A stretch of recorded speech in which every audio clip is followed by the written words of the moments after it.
Okay, hello everyone. Just 1 second here.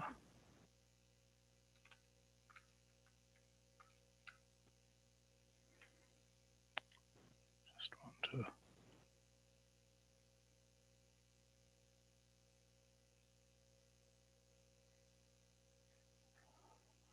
Okay, great. That's still not working quite right. Hold on 1 second here.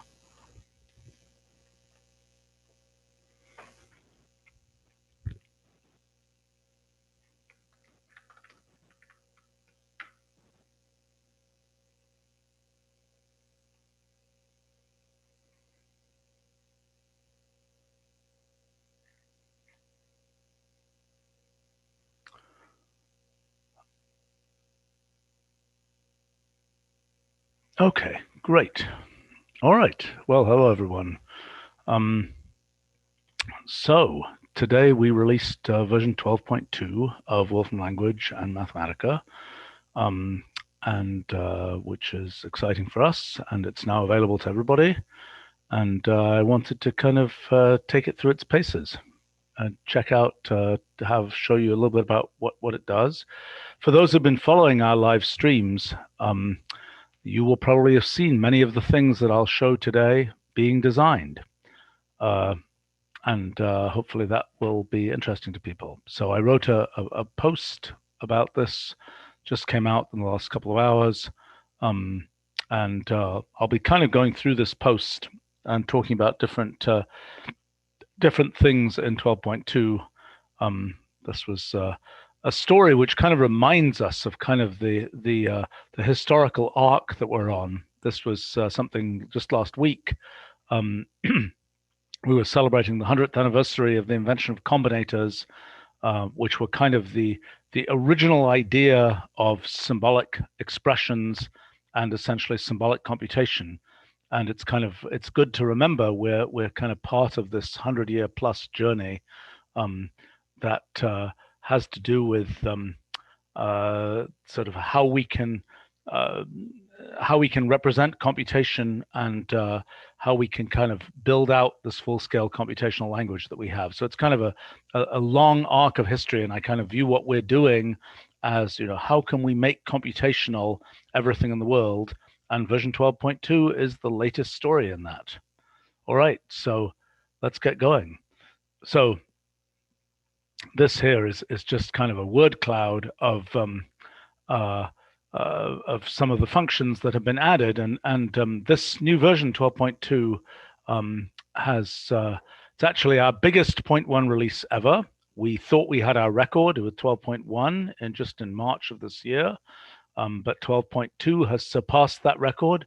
228 new functions. New functions aren't the only measure of new capabilities in the system, but they're a little bit of a proxy for it. And new functions, a lot of different areas. Now, when we build a 0.1 release, we're sort of delivering to the world kind of the latest in our R&D pipeline. So when we do an integer release, we're kind of trying to finish a bunch of stories in different areas. A 0.1 release is more, this is our latest. So you'll see kind of a diverse collection of capabilities here that I'll touch on through the course of this live stream. So, but by the way, after we released 12.1 earlier this year, we actually had a 12.1.1 in June, and its goal was just polish what we have. And so we worked on fixing. I think we fixed more than 1,000 bugs in that 12.1.1, and we're meticulous keepers of information. So we have sort of all bug reports back from when we first launched the first version of Mathematica and Wolfram language back in 1988. And yes, we fixed the really old ones, and we're steadily going through fixing them. But when you start looking at these bugs, they're very elaborate. They're very complicated to see what is the bug. Is it really a bug? What is it that one should fix? What should it do? But we're steadily going through doing this polishing process, which is important for things. And I think Yeah. So, someone is asking already a question here. When will there be a version for the new Apple Silicon chips? The answer is testing of 12.2 is ongoing, and there will be, we'll be posting updates to that in our support forum as they come in. I think the Rosetta mechanism, I believe, is working quite well. I don't know about pure native versions. In any case, okay, well, let's get into action. Let's talk about different kinds of things in version 12.2. So I want to start off. I'm going to go through a lot of different areas, and I'm going to it's going to be kind of a random order. And I'm going to quite often be using things from the post that I wrote. And by the way, if you look at that post, let me just point this out. If you look at that post, any input here, you click it, you copy it. It's all click to copy. Okay, well, let's get going. As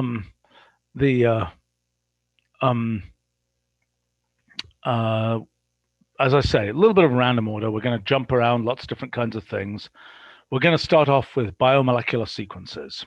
So we've had the ability to to represent a gene in the language for a long time. The idea here is sort of systematic computation with biosequences. So kind of the notion is, this is a biosequence. It's a symbolic representation of this biosequence, and I can do all kinds of things with it. I could say string reverse. A lot of the string operations are just directly supported on biosequences now.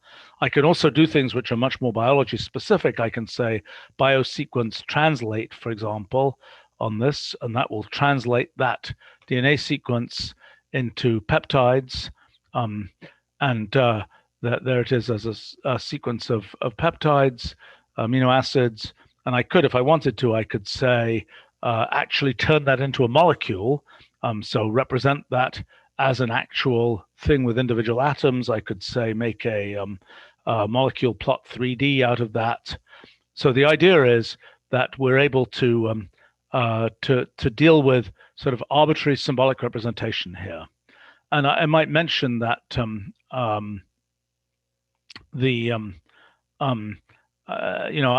wondered for a while. It's like, oh my gosh, should we really burn in the details of terrestrial eukaryotic biology into the system? And I realized, well, that's our story, so to speak. In a sense, what we're doing in our whole computational language is to provide an interface from kind of the things that we humans think about to what is computationally possible. And certainly the eukaryotic organisms are a superset of kind of our users for sure. But not to leave anything out here. Of course, we support all the other, I want to say entity list. We support all the other kinds of standard genetic translation tables. I don't know what some of these are, but we can ask about this one, and we can say, what are the start codons in here? We could, for example, do the translation here with a different genetic translation table. Now, we can there's when one actually deals with genetic sequences in practice, there's a lot of kind of detail that's built up over the years in bioinformatics. One of them is dealing with kind of wildcards, dealing with string patterns. So we're dealing with all the various kinds of standard patterns, like an N represents any possible base pair. And we're handling all of that kind of thing. So we can for example, we could take a particular here's the biosequence for that's not what I wanted. Let's see if I can get the thing I actually wanted. Here we go. That's not what I wanted either. Well, I guess we can just do this. Hopefully we can do that. No, we cannot do that. Great.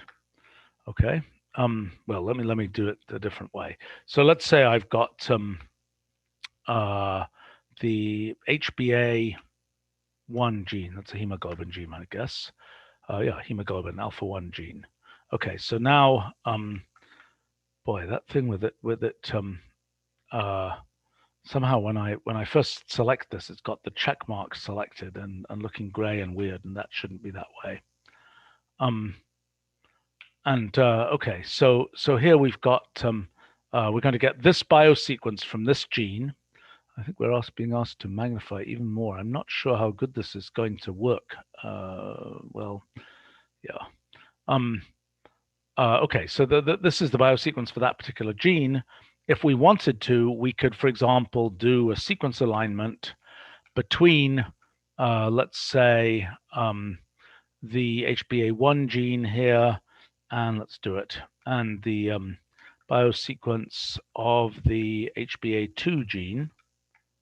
And now this will go ahead and figure out where those genes are in common and where those genes differ. I'm sure I can make this look a little bit more beautiful if I say that. Yeah. Oh no, that didn't work so well. I can just represent these things.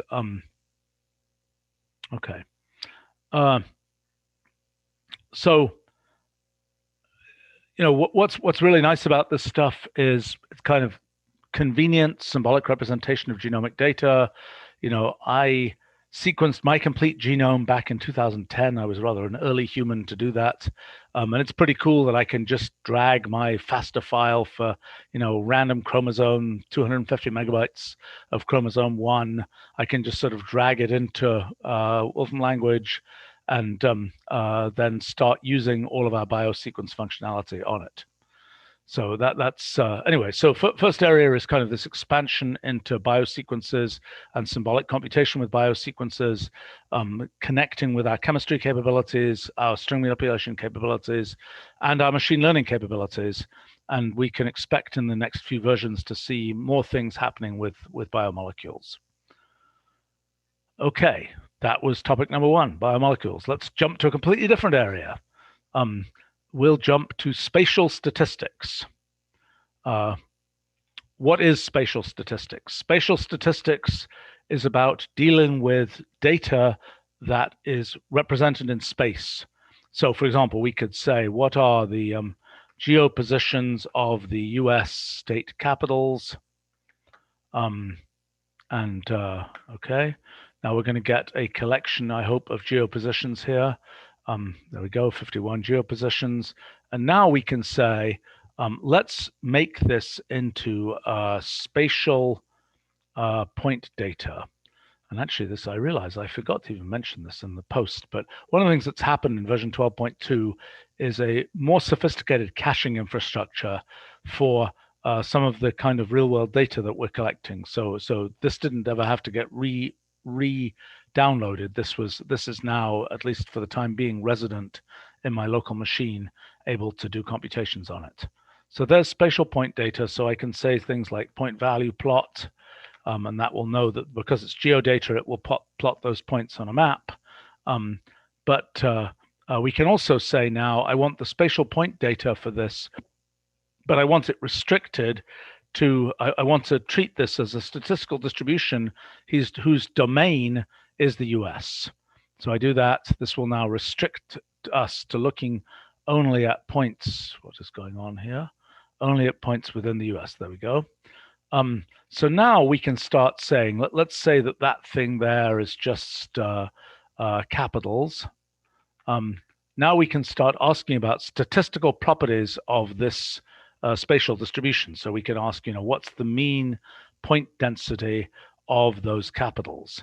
So that's basically asking what's the density, what's the sort of average area per capital in the US. Or we could also do something where we say something like, there are all sorts of GeoComputation, spatial statistics capabilities here. Let me see if I can pull this up in a good way.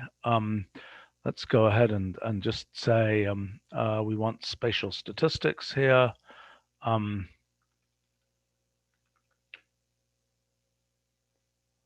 Okay, so these are, let me make this a lot bigger.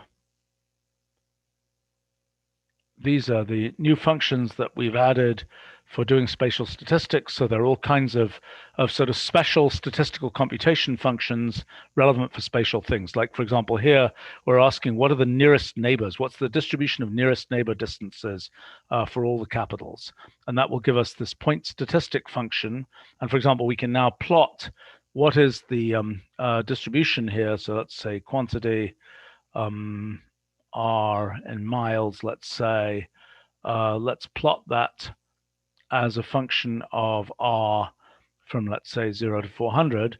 This is essentially going to plot what's the probability to find two state capitals within a certain distance. So by the time you're 300 miles away from a given state capital, there's a certainty that there'll be another state capital that you will find. But if you're less than 100 miles away, it's extremely unlikely that you would find another state capital. Now, of course, you can apply these kinds of spatial statistics not just to things in the geo world, but also to some simulation you're doing in molecular dynamics. You want to find the pair correlation function, you want to find distances between your hard spheres or something. Exactly the same technology can be used. And not only can we analyze spatial statistics, we can also generate statistical distributions, spatial statistical distributions. So here, if this works, we should see, oh gosh, this is not a good idea. Okay, so let me fill that in. This is going to say, this is a random point configuration for a certain random process based on points. And so this is now going to be the point value plot for a process in which we have picked points according to some kind of clustered algorithm. That the most straightforward thing to do here would just be to use a Poisson process where all these points are independent, but this is some kind of clustered point process that is picking things out here. And we could go ahead if we wanted to, and we could say, we can also do sort of the inverse statistics thing. We can say fit our distribution of state capitals to a statistical process like this, just fitting to a Gaussian or something, except this isn't a Gaussian, this is a spatial statistics function. So a bunch of strong things in spatial statistics for version 12.2. That's a quite new area for us. Okay, let's move on. Completely different area. Next area to talk about is real-world PDEs. So we've been working on differential equations since version 2 of Mathematica back 30 years ago, more than 30 years ago now. We've been working towards partial differential equations for a long time, and what's needed to make partial differential equations work is a lot of technology. A lot of elaborate things are needed, both in terms of the actual solving of PDEs with finite element methods and so on, and also the computational geometry of being able to specify regions to do PDE computations and so on. So the thing we've done in version 12.2, it's kind of a long-running thing, it's kind of been a decade in the making, is to have a convenient packaging for dealing with sort of real-world PDEs. So real-world PDEs, you can explicitly write out the PDE in terms of derivatives and so on, but they tend to come packaged in particular forms. So for example, this might be a Laplacian term. So this is something where that's the individual derivatives, but this is kind of the large-scale Laplacian that you might, the sort of higher level representation of the PDE that you might find. So for example, we could use that larger scale Laplacian to say, find the eigenvalues of the Laplace operator in a region corresponding to a regular polygon of in a pentagon, for example. I don't know, I'm sort of curious what happens if we just run 50 of these. Now I'm really curious, actually. I would like to see, I don't know what this is going to do, but let's make a histogram of the differences between the essentially energy levels. And oh, that's interesting. Not what I expected, actually.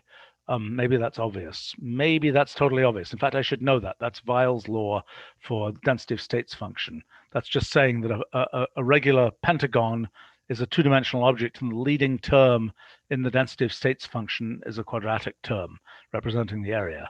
So anyway, that's so I should have known that. But in any case, that's something we can easily compute with this Laplacian term here.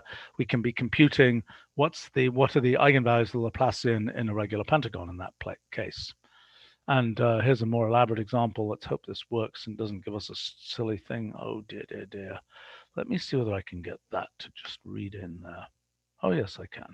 Okay, so this is now just again Laplacian term, but now it's reading its region from the mesh for that image, and now we can go ahead and just do a plot of that solution to this for the 10th eigenvalue here. Great. Why didn't that work? Well, let's try this again. Let's see whether I goofed up the percent. Oh yeah, I goofed up the percent there. Okay, so there we go with our shark. So what that's showing is it's the eigenfunction, the 10th eigenfunction of the Laplace operator in the in a region that corresponds to the shape of that shark thing. Okay.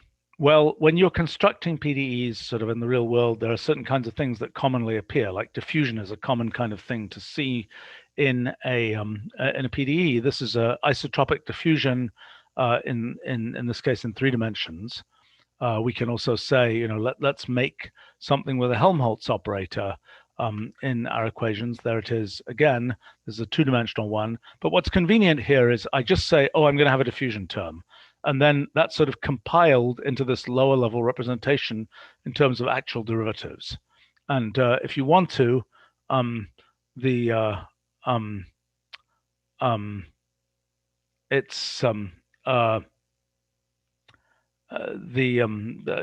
can say, you know, you can take this and you can say let's actually activate that, and let's use that because these things here are inactivated symbolic mathematical operators that we're using to kind of maintain the structure of these PDEs. And when we solve them numerically, we can deal with these inactivated structures directly. Actually, a suggestion here from Steve on our live stream: when the new version starts up, it should just open a notebook that is like the blog post showing off all the new functions. That's really not a bad idea. I don't know whether we have that on the startup screen. Do we have that on the startup screen? If we don't, we should have that on the startup screen. I bet we don't have that on the startup screen, and we should. Good suggestion. Thank you. Very obvious suggestion. So one of the things that is really nice about sort of real world PDEs in our environment is that we can, why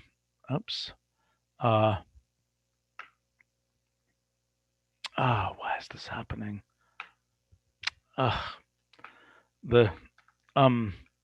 See, what's happening is that the click to copy things in the blog post are set up just for anybody who wants to run them. And I'm trying to kind of show them explicitly here, and that's not working as well as it should. Anyway, this is now, this is a heat transfer component. So there are various domains of that we're covering, things in heat transfer, things in mass transport, things in acoustics. We're covering those as sort of things where you can represent those components of a PDE directly and symbolically. But when you do that, there are sort of parameters that occur that are things like material properties. And of course, we have data on materials in the language, so you can directly use those in these components. So that's a nice thing. So I had one sort of more complete example here. I'm not sure how well this is going to work.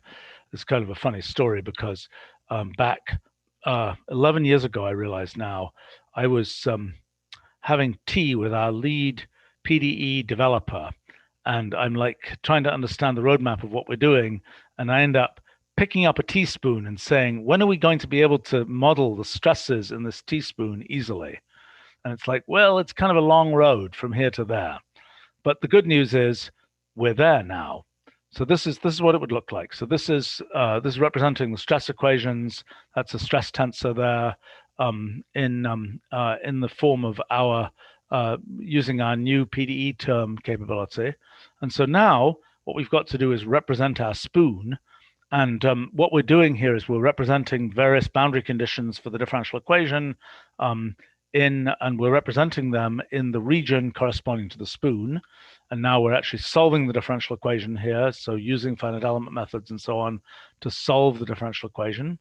And hopefully when we solve the differential equation, oh dear, well, that's interesting. Okay, hopefully we'll succeed in solving the differential equation. And okay, let's see whether this gave useful results. Okay, there we go. So what we have now, well, this is the spoon under stress. I'm a little bit surprised that we're not also seeing the spoon not under stress here. Did this get left out? Interesting. Well, the input doesn't give those two. So let me just try doing that. I'll just try saying show the spoon together with this. That's a bug in the code in the post here. And oh dear, what's happening here? I should be saying, oh well, that's odd. Well, maybe this didn't work here. I must have goofed up somehow here.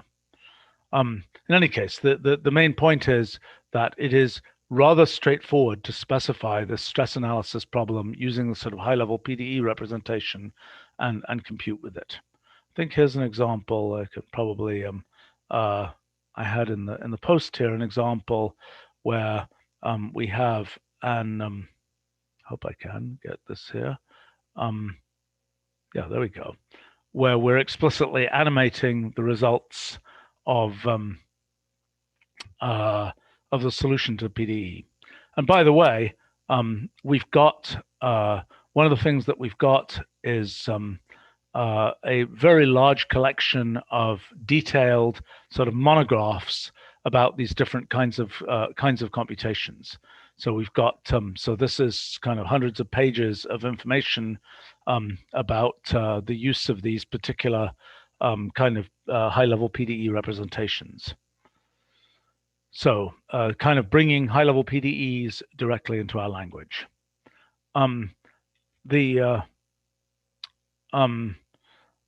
Let's see.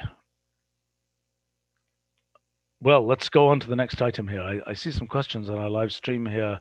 One from Icy, will autocomplete work in the Raspberry Pi version? My gosh, I had no idea it wasn't working. Hopefully somebody else who's here from our team can respond to that. I don't know. Let's see. Well, I want to keep going here and talk about some other things. So I'm going to jump around, completely different area. The question is, how do you enter potentially meaningless math in a notebook? So here we've got a notebook. Hello there. And now I want to enter some math. Well, we've had a good mechanism, control paren, and you can do you can actually enter standard form math directly in here. And compute with it and so on. But what if the math you want to enter is completely meaningless, not something that our usual pipeline of having kind of control wedge and so on and all those kinds of things that generate math that's supposed to be meaningful? What if you want meaningless math? Well, there's been a good mechanism in the world for many, many years, thanks to my friend Don Knuth, is tech, for entering kind of any kind of math, whether it means anything to ultimately or not, or whether it's just math that's intended for humans to read. So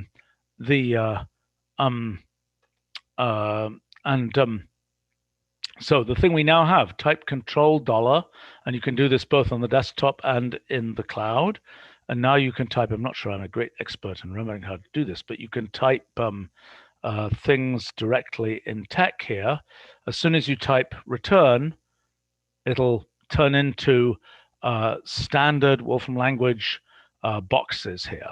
So you've got a mechanism to basically be able to enter whatever math you, just like we can enter text and we can enter whatever we want here, might be meaningful, might not be meaningful. So also we can now do that with math. And I think this is a convenient mechanism. I certainly wanted this mechanism in writing about some things in physics, where I'm writing about things where the math is really not intended to be sort of fully specified in the way that it would need to be computational.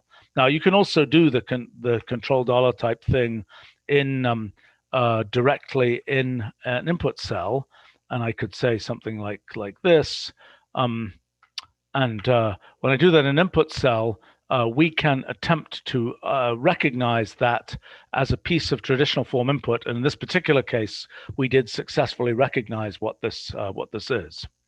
But so this is a mechanism for inserting math and helping to round out what you need to really build sort of the arbitrary computational essay talking about topics that could include sort of more impressionistic versions of math than we have typically supported. Just as a technical level, what's happening here is this is converting from TeX into our low-level box representation. So you can use this in, you can use the boxes you get from here for any purpose you want. Okay. All right, so from entering math to entering pictures, here's another new thing in 12.2, the canvas function. And so canvas just gives you a blank canvas, and first time you run it, it's a little slow to start up, and for some reason this doesn't magnify here. But this is now a canvas where I can use our new drawing tools to start. What happened here? Double click that and start drawing. Why am I not getting? Oh, that's an arrowhead. Yeah, that's a bit confusing. It's probably not the right. Now, why is this not drawing? Draw freehand line. Okay, there we go. I just didn't pick the right thing. Okay, so I can draw this freehand line. I can do something like I can say, select that line. And now I could say, okay, I could just say select the line. And I can change the thickness of the line here. I can change it to be a certain kind of dashed line or dotted line or whatever. Change the thickness down so you can see that. And now I can take this canvas, and this is a piece of meaningful input. And if I say, if I take that canvas, I say normal of that, I get just a piece of graphics out from that. And I could do whatever I want with that graphics. I could say, I don't know, I could make a table of 5 of those, and I could do any kind of computation I want on them. Actually, let me make a graphics row of the things I have on line 51 here. Okay, so that's another new capability. Now you can also, a convenient thing is that you can go ahead and let me see if I can do this. Oh, that click to copy is wrong. Completely wrong. Okay. Let's do this.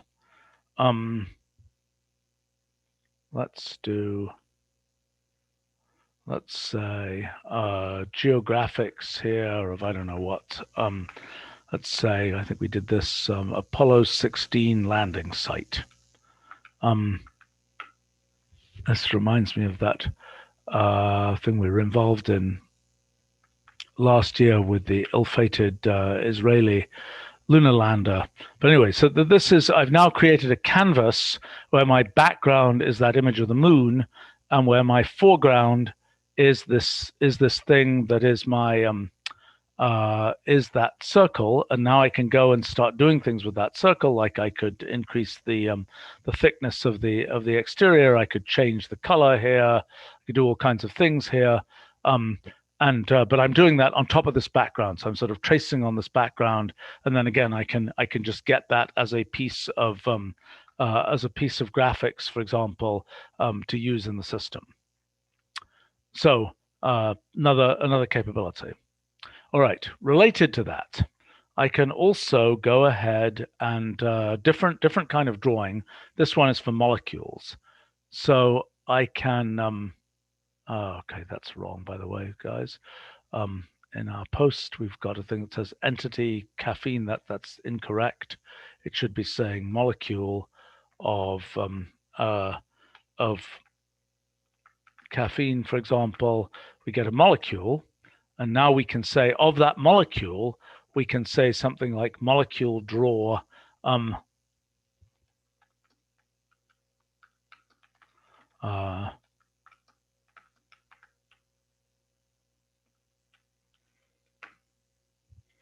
we can take molecule draw, for example, on this, and now we get up, hopefully, after it's had a chance to load what it needs here, hopefully we get up something which can allow us to edit that molecule. Why is that doing that? Why is it doing that? That's a really bad sign. Let's see what's going on here. Okay. Well, let's abort that for now, but then let me let's go ahead and just start off with a blank molecule here. So this is now, okay, there we go. So now I've got an area here. Why didn't that resize? An area here for drawing molecules. So let's see if I can draw any kind of molecule. Let's try carbon dioxide. Okay, so we put down a carbon here. Hopefully we just put down a carbon atom. I hope I can put down a carbon atom. Then I put down a bond. I put down some oxygens here. Oh, I'm not putting down the things I thought I was putting down. But anyway, I'm badly drawing a molecule here. But if I now say return, I will get that molecule in the system. And I could have been editing an existing molecule. And now I could say, I don't know whether this is a molecule that will hang together. But let's, oh, yeah, it's just hydrogen peroxide. Okay, so there I've got my molecule, simple molecule, where I drew the molecule, and now I'm able to pull it in.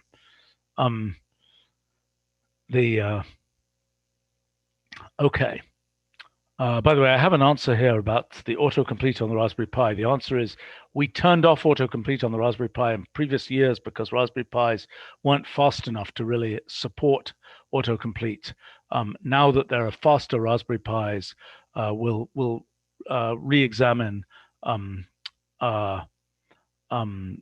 supporting autocomplete on Raspberry Pis.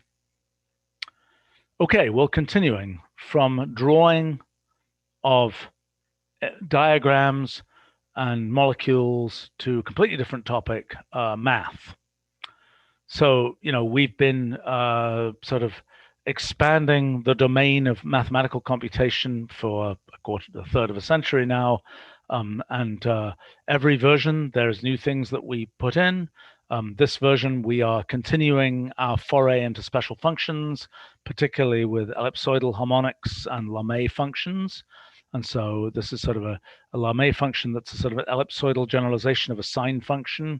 And you can see in this particular case, it does all kinds of complicated wiggly things. We're also continuing a lot of things in elliptic functions. We happen to have we've developed some faster algorithms for evaluating elliptic functions that we've applied across all the existing elliptic functions, also introducing some new elliptic functions. This is the Jacobi epsilon function, which is a well branch cutted function for representing the elliptic integrals and so on. So, okay, in terms of other kinds of math, lots of work on Laplace transforms and inverse Laplace transforms, particularly making use of contour integration. And that's a tricky thing. I mean, we're working out here, the inverse Laplace transform here is that whole Bromwich contour story where you're kind of winding around poles to figure out what the result is. And this is now summing over all those poles. Also something that is kind of an adventure of mixture of symbolic and algebraic computation with numerical computation, the ability to do inverse Laplace transforms. So this inverse Laplace transforms numerically. So this is an example of a numerical inverse Laplace transform making use of all of this technology. So let's see, other kinds of things we've been doing. One of the things we introduced in 12.1 was this kind of general notion of asymptotic expansion of things. Just as we can represent things as an algebraic form, in numerical form, as a power series, we can also do asymptotic expansions. And this is a very nasty wiggly function. And we can ask, what is the asymptotic expansion of the integral of that function about lambda equals infinity, so where the wiggles have gotten infinitely fine. And so now we're able to do that computation here. something, the kind of thing that comes up in a bunch of physics settings, being able to do these kinds of things. Now, something that's a kind of an underlying technology that we've had for a while that we've exposed now is a kind of tell me about that functionality. So for instance, you ask the question, it's kind of an elementary calculus question, is the function tan x injective? Is it a one-to-one thing? And the answer is no. Okay, that's sort of an elementary calculus exercise. We can work out over an interval, let's say 0 to pi over 2, yes, this thing is injective, but we can keep going. We can say, what are the singularities of tan x? Again, that's fairly straightforward. It's just when cosine is 0. If we wanted to, we could say, what is that more explicitly? We can use reduce to get an actual representation of that set of numbers. But things get more complicated very quickly. So here's an example of what are the function singularities for arctan of x to the y for complex x and y. And you can see things are starting to get more elaborate. But what we've done is a very general way of handling things like function singularities. Now, how do we use that? Well, what's really convenient is if you've got some algorithm, you can exchange limits if the function is not singular in this region. Okay, well, the point is if the function is not singular, it now becomes an actual function that you can evaluate to check, is that theorem true?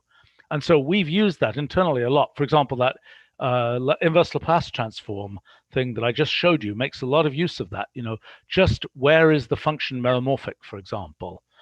You could say, is log x meromorphic for x greater than 0? Answer true. Is it meromorphic for x less than 0? Answer false.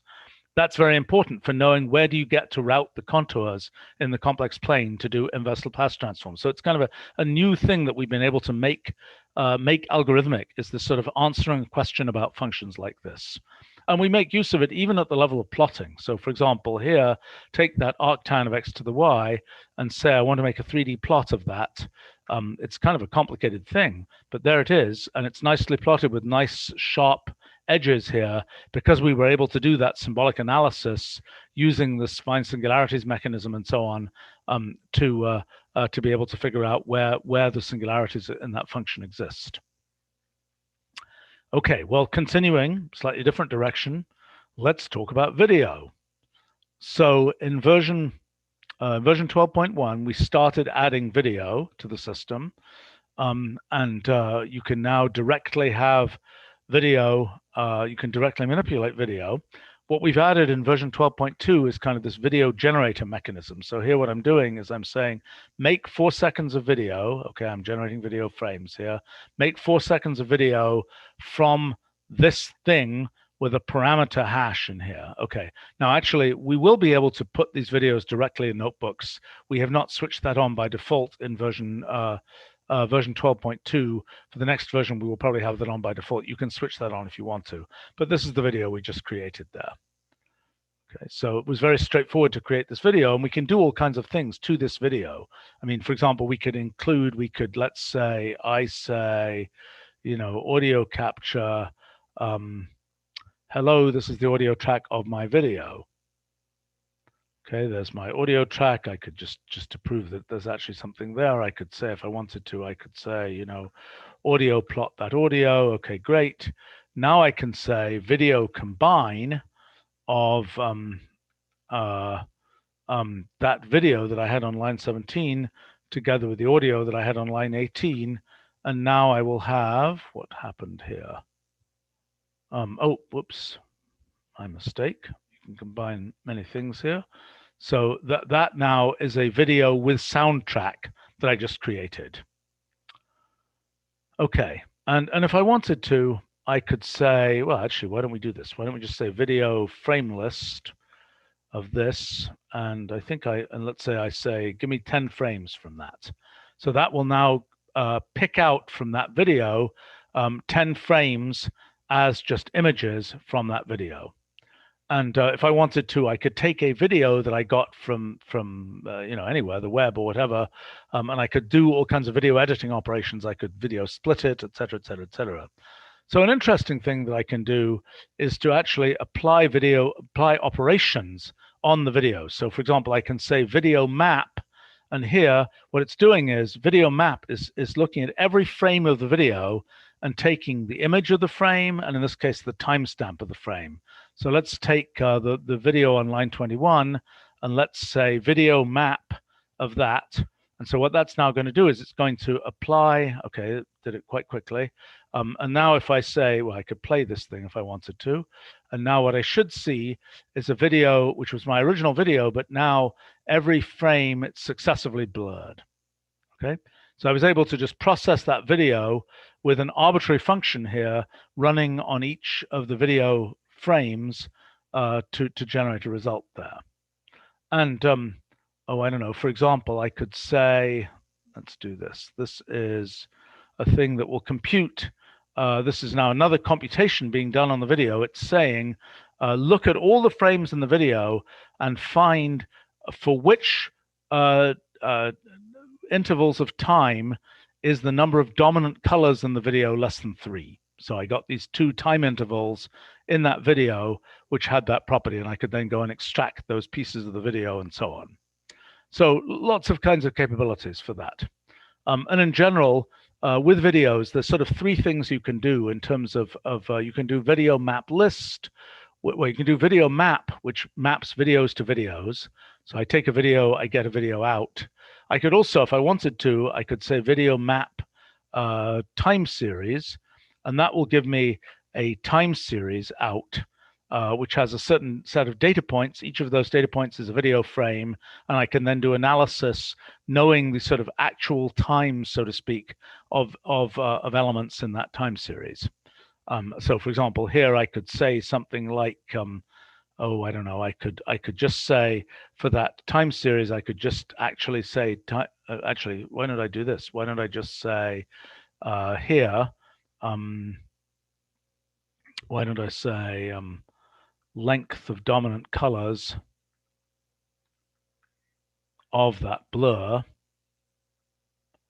and let's just compute that, and we'll get a time series out.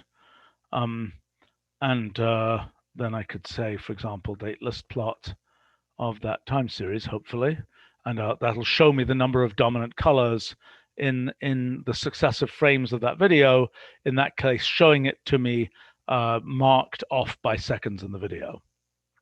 Okay, so important stuff with videos. It's worth mentioning that video is an area where it's really out of core processing that's going on here. There's no representation of the whole video in memory for us. So everything is happening kind of out of core.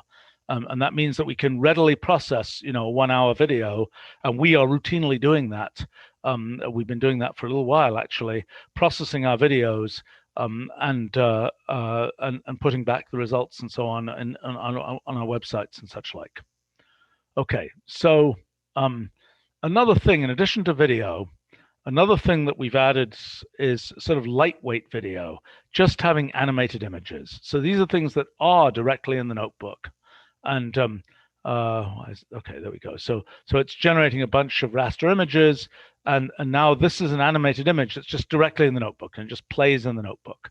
And this is a good way to have sort of very lightweight video-like content in a notebook. And you can say animated image of a video, but if it's a big crunchy video, that's not a good idea, because you don't really want to put a gigabyte video directly in your notebook. Okay, talking of big computations, one of the things that's been long requested by many people, including myself, is the ability to send computations to a cloud provider to get done. So it's been possible for ages to, spin up a random instance in AWS and Amazon and in the Amazon cloud and say, oh, have a Wolfram engine there, do a computation. We've now made that very streamlined. So you go to the workflows that describe how to set up the account and so on. But basically, once you've got that set up, it's like, okay, here we go. So you get all this data back when you set up the account. This is sort of your AWS information. And now we can go ahead. Oh, piffle. Okay, that's because this is just a sample. Not too surprising. okay, I have to have my own real AWS account, and do I have that? Humpty Humph. Maybe somebody can send that to me. Okay, well, if I had my own real account here, I would get a this thing. Let me just show you in the post that I wrote. I would get this kind of. I would enter that. I would get this remote batch submission environment. Okay. And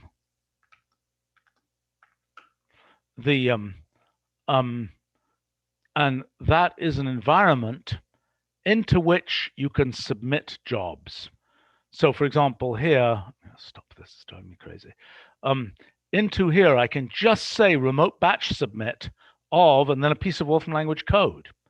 And then what will happen is that job will now be sent into a batch queue on AWS. And so we can ask, what's the status of that job? Oh, it's a runnable job. Okay, you wait a few minutes, it'll queue up in the batch system, and eventually you'll get an evaluation result. Now you can go and look under the covers, so to speak. You can look at these job logs for in detail what's happening.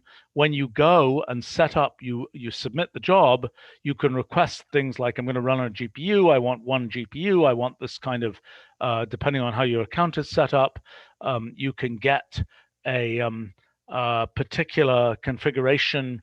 You can say, I want a 96 core machine with GPUs and so on, and then you can start using parallel map directly there, and you can basically offload your computation so that it runs in this batch environment.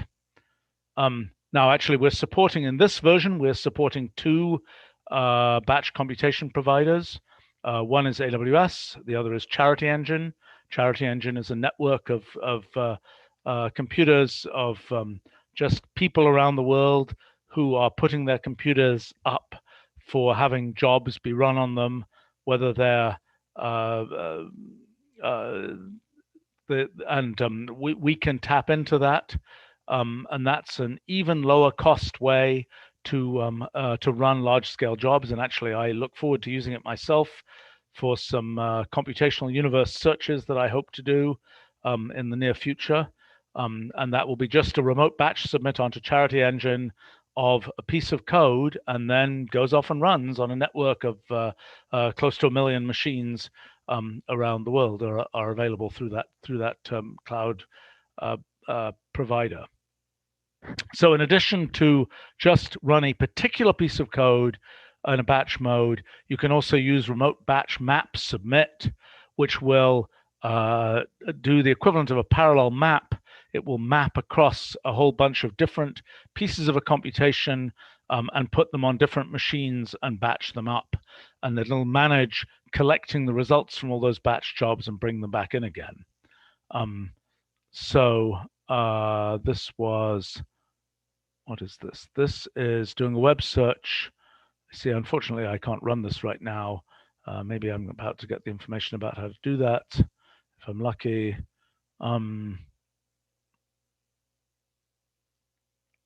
Okay, my credentials are saved, apparently. Oh, wow.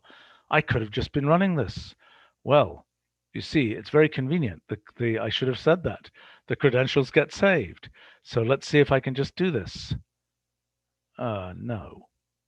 Oh, that's because I'm using environment here.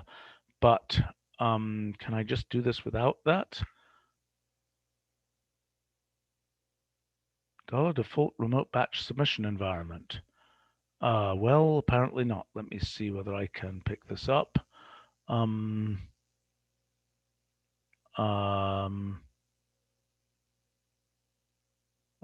Sent? Where was it sent? No idea where it was sent. It doesn't really help me. No, it's not helping me.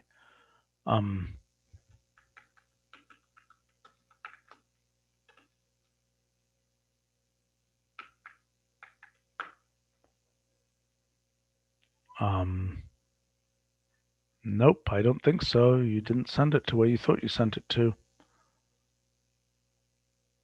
Let me see. Well, seems like it wasn't useful. Okay. All right. Well, we won't be able to see that, I don't think. Let's see what I can. Oh, no. Not useful to give me a raw AWS access key. That's deep down in the. I have to go. Well, it's a good test actually. Can I actually go follow the? Let's see the workflows that we've provided to describe AWS. This is what's needed to actually. Okay, sign up for an AWS account. Good, we have one of those. Create a stack from the CloudFormation template. Okay. Click this link to go to the CloudFormation template. Okay. That's on the AWS side. Then you've got to take the submission expression, copy it in, do this, and then at the end of it, you get this remote batch job object here. And that's what I was showing you. Anyway, it is it is fairly few steps here, but you need to actually go and interact with the cloud provider, obviously, in order to set up the account there. Okay. Well, that was something. And by the way, in addition to doing batch job submission, we also have AWS Link that allows us to get access to all kinds of other random services in AWS. And I wonder whether I have enough things set up here so that I can just use a translation service. So here I can say this, and I can say, I think I have an example here. I better use this example because otherwise I'm not going to get the text in. Oh, well, it was supposed to be the text in Japanese, but I guess let's try. How about that? See whether it can translate that. Okay, terrific. I think this particular kind of text translation we have built into Wolfram language a service connection which allows us to get text translation. So I wonder what will happen if I do that. Whether it will do the exact same thing, or whether it will say something completely bizarre and different. Let's see, it's having to connect. Oh, there we go. Okay, it's more colloquial, I suppose.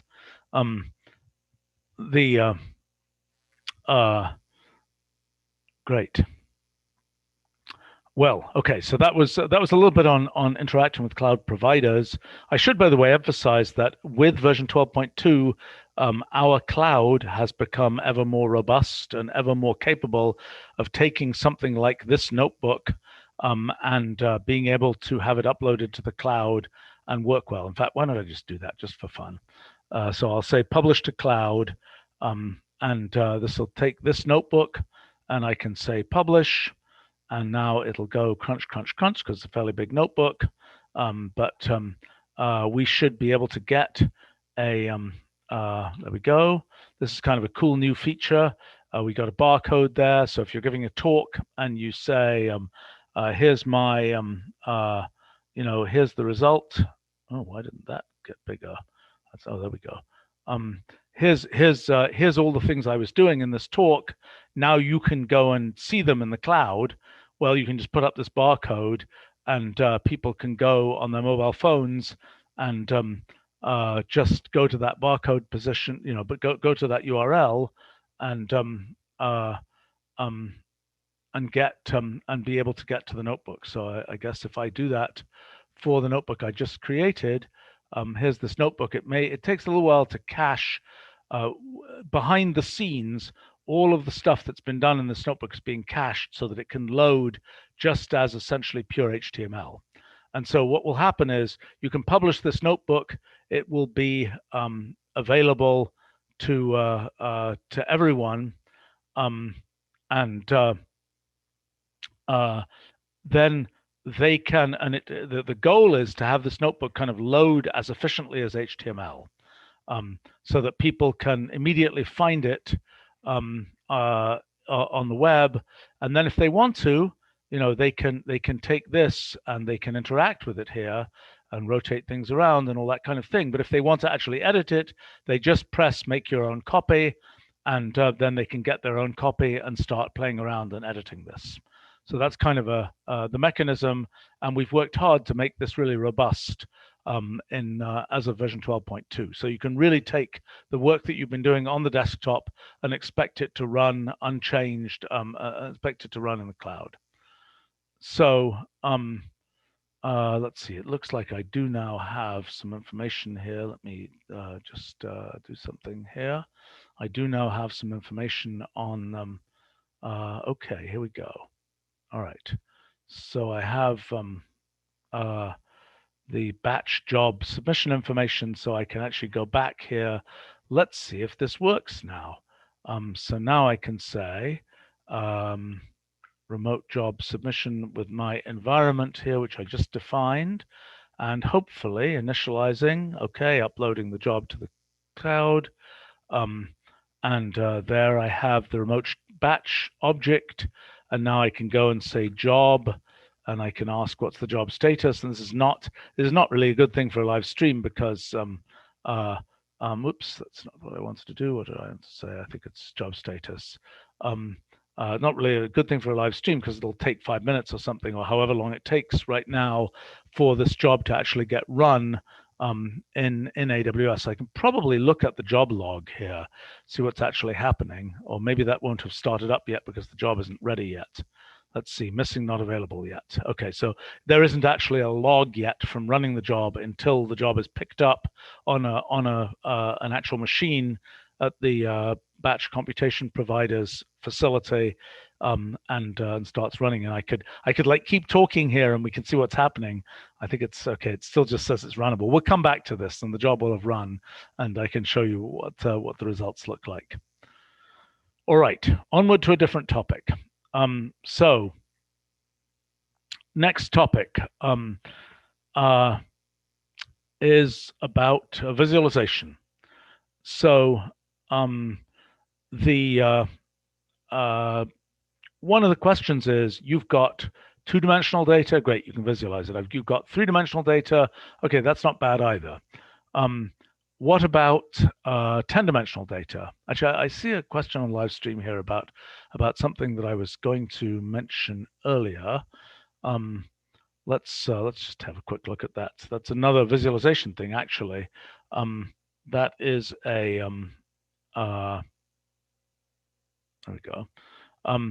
That's a couple of functions, vector scope plots, and waveform plots. These are things used by people who do video editing as a kind of a way of visualizing. This is visualizing kind of the color map of this particular image, and particularly when you're trying to get, people to not look green on TV, so to speak, and you want to change skin tones. It's a common thing to sort of want to drag things around with respect to vector scope plots. Let's do the same thing here for the waveform plot. These are kind of standard video editing sort of things that people who do serious video editing like to use. And now we have them directly in the language and directly accessible, so people can use them. Actually, I'm quite curious what happens if I do an image waveform plot. What happens? Okay, now I got to just play here for 1 second. I'm going to take one of those videos that I made. How about the video on line 17? And I'm going to say, this is going to be fun, maybe, or maybe disastrous. Video map of image waveform plot of the video on line 17. Let's see what this does. What did I do on line 17? Maybe it wasn't line 17. What was I looking for here? What do I need here? Let me go ahead. Well, then let me just generate this. Thought I had this video here. What did I have? Well, let me generate the video again here, and then apply vector scope plot to the thing. Image waveform plot. Oh, I know. Maybe I have to say hash image here. I'm surprised I have to do that, but let's do this. Okay, so I'm going to generate the image, generating video frames, just a few video frames here. then I should be able to go through, and let's see if this works, processing video frames, okay?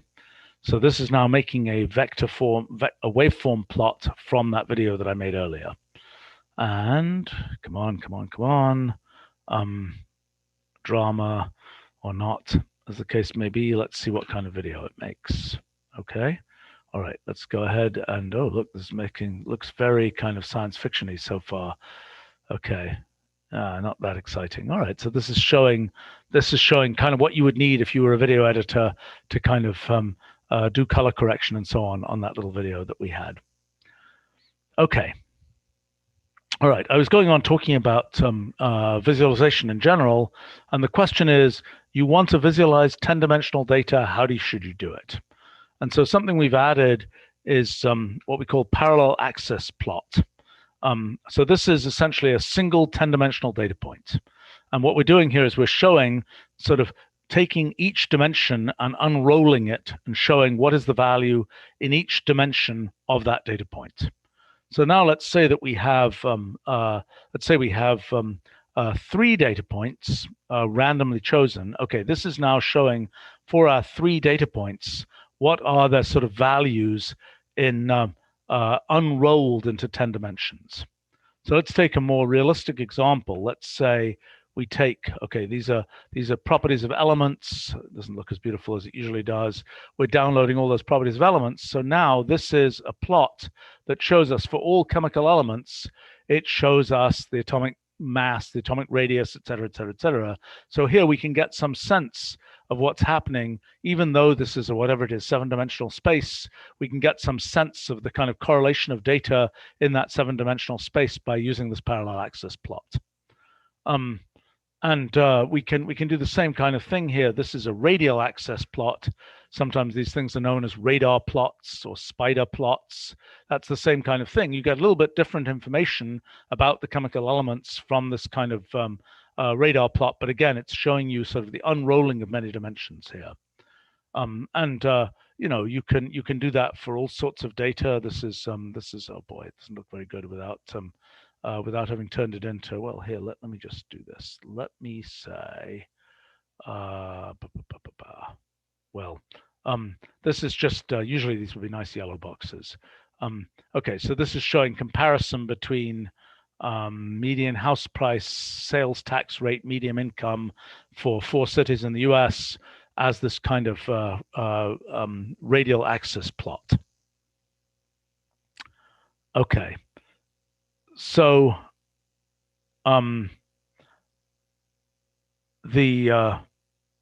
okay, let's keep going. Another thing I'd shown kind of a cute picture. This is a thing I sort of wanted to do since the 1980s. These were some pictures I made with a Cray 1 supercomputer back in probably 1983, 1984. Of, well, you can guess, 2-dimensional cellular automata running in time. Those are 35mm slides, right? That's just a picture of them. Now the question is, can we do that sort of for real now, efficiently? And the answer is, finally, with ArrayPlot 3D, we can. And so now if I do ArrayPlot 3D, this is a 3-dimensional cellular automaton. I can actually generate, oh, there we go. Oh, this is, I see the click wasn't, the click isn't the same as what I see. What I see is not what I get here. Well, okay, let's just do this. Okay, so this is a 3D array plot, which I'm a little bit surprised is not. There we go. And so what we're seeing here is just a bunch of cuboids. Image 3D, which has been sort of our other way of doing this, is kind of a thing which is taking voxels and kind of, as you might use them in radiology from an MRI scan or something like that, taking interpolation between voxels. Here we're actually taking the hard, is there a value at that 3D location or not? And actually these will get more colorful as we figure out how to deal with the correct kind of shading for something which is very faceted like this. Okay, one more piece of sort of straightforward visualization in version. Why is it saying that? I'm very surprised. Oh, that's that version. Oh, wow, that's weird. That's really weird. Okay, Okay, sorry, that was just showing you the same thing as I showed before, but using a different plot theme. Oops, I keep on getting that. Why am I getting that? Okay, copy this. Okay, what? This is a bug. This is a wrong thing that's been inserted there. Well, I was going to show you a complex array plot, but I seem to be just getting from my. Let me show you the complex array plot over here. So this is a pretty straightforward thing. This is just an iteration here, but showing it with the coloring that we've now developed for complex plotting as an array plot. So we're always trying to sort of advance the automated aesthetics, and for example, in version 12.2, we've improved the aesthetics of things like slice vector plot 3D. We've improved the aesthetics of GeoRegionValuePlot. Let's see if I can generate. Oh boy.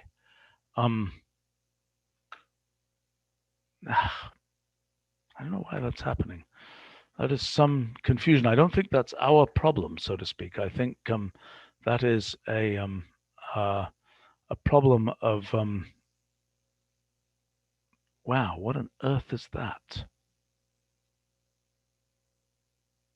What am I seeing there?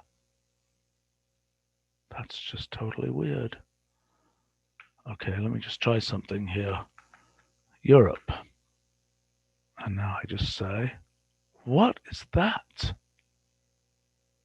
Oh my. Something must have gone very wrong here. Okay, well, anyway, I can just say, I think what's happened is that something that I did earlier in the session has messed things up. Okay, if I say countries in Europe, then I can say, there we go, let's do this. Then I can say GDP there. And now hopefully what I'll get is a nice GeoRegion value plot. Okay, I picked countries in Europe, including Russia, but I'm getting this just new styling of the GeoRegion value plot and new plot themes and so on.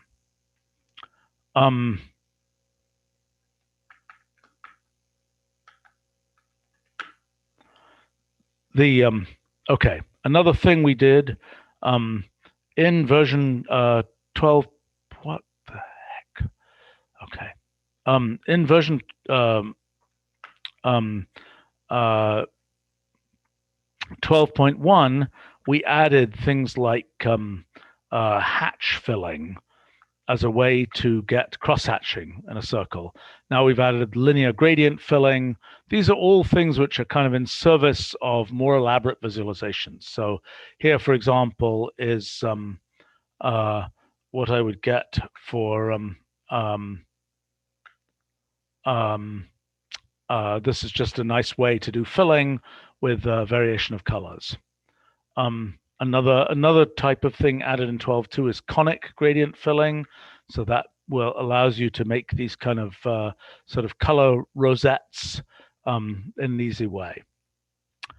Okay, so that's a little bit on visualization. So I'm told that our batch job is now finished. So let's go take a look. Actually, I think we named it job, so we can just go and use it down here without scrolling all the way backwards here.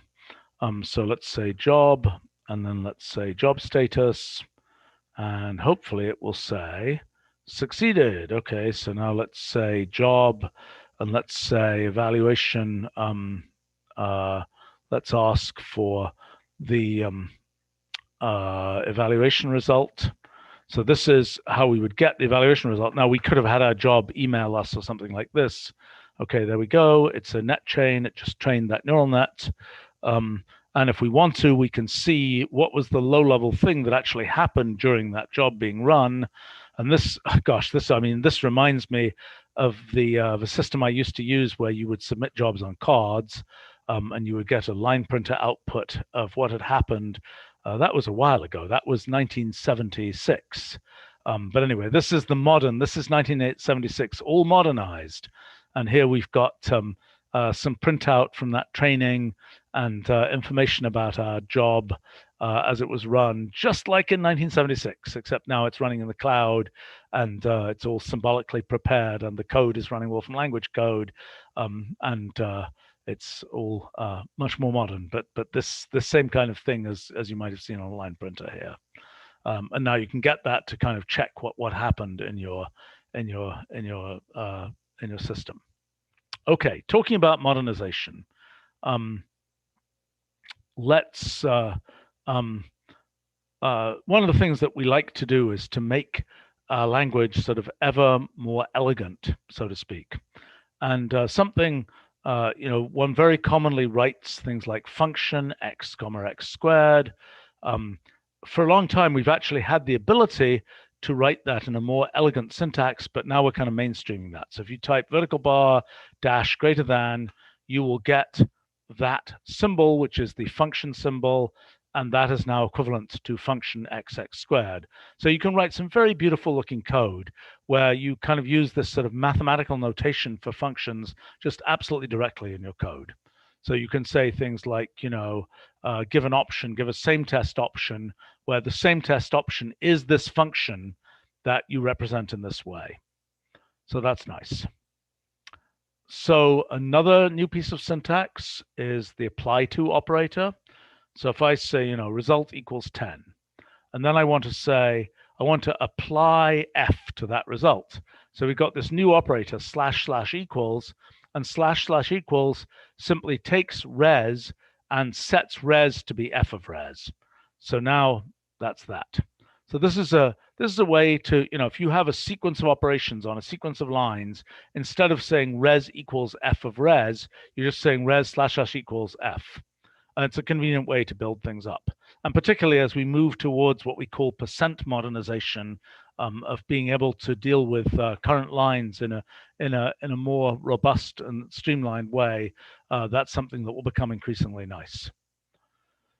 Okay, well, other minor things, we've got FoldList does this, but we also now have FoldListWhile. Oops, that's not it. FoldListWhile, here we go, which keeps folding while a particular condition is true. And there are various ways to control when it stops, but this is part of the while list, take list. I'm sorry, yeah, take while and nest while and nest while list family of functions, just adding another convenience for functional programming. Okay, talking of conveniences, array gymnastics. Okay, we've got an array here. Oh, I've got values. A, B, and C seem to have values here. Let me get rid of the values of A, B, and C just because it'll look better.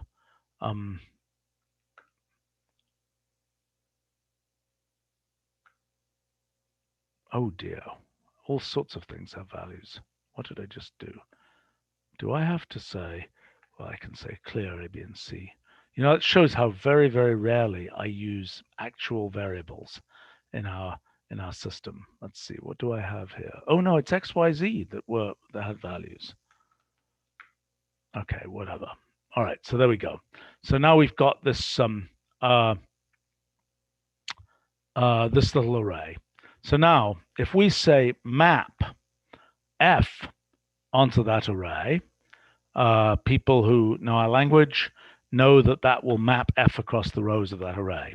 What if we want to map across the columns of that array? Well, there are a variety of ways to do that, but we have a new function, and I'll show you how it works in its generalizations, called array reduce.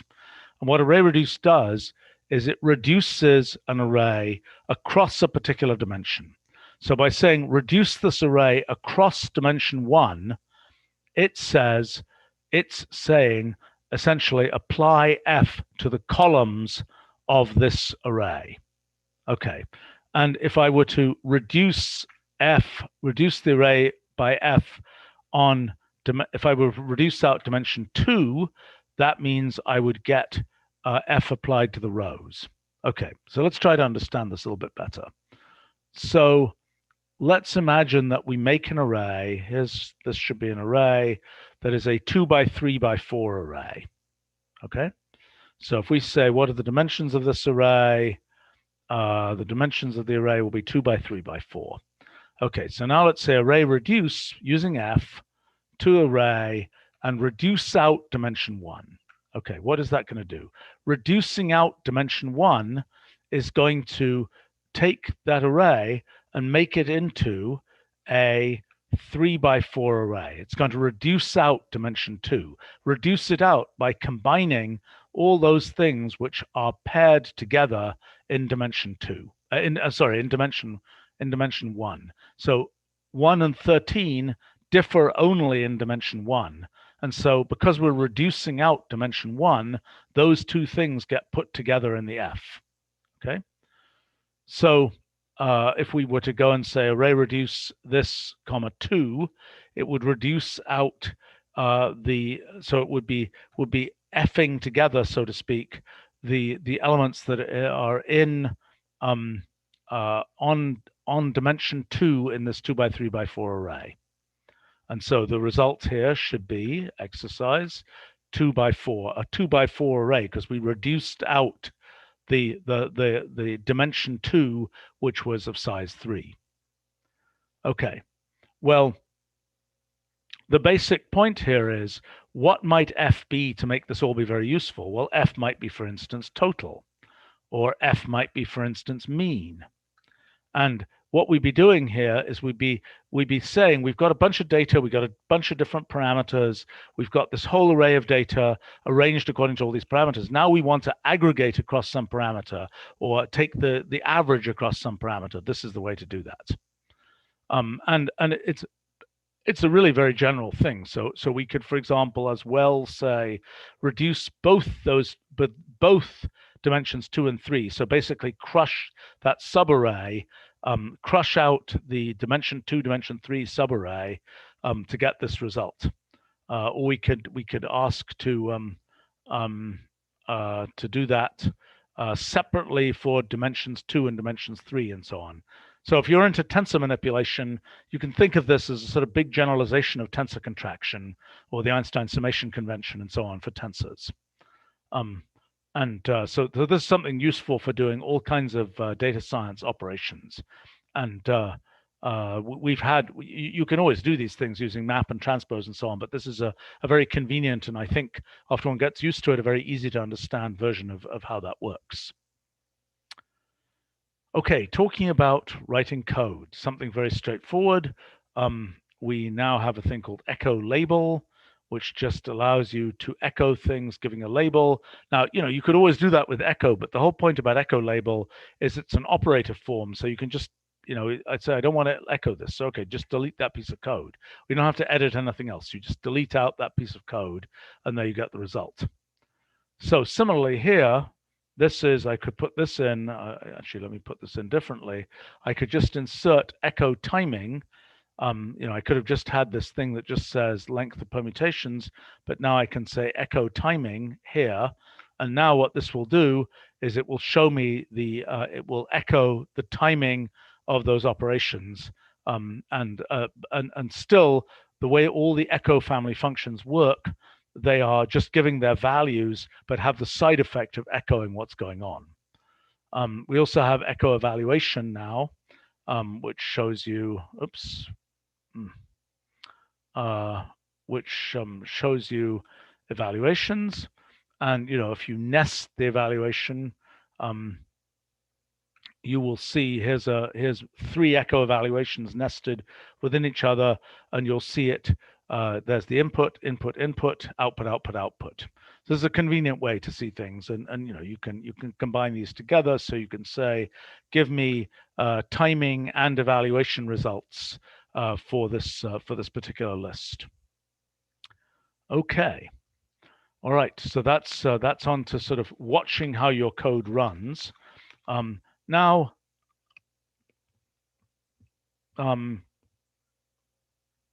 here's a new thing that I think is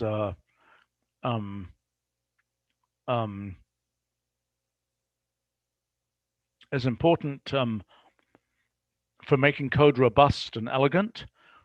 It's what we call symbolic exception handling, and it uses the new functions confirm and enclose.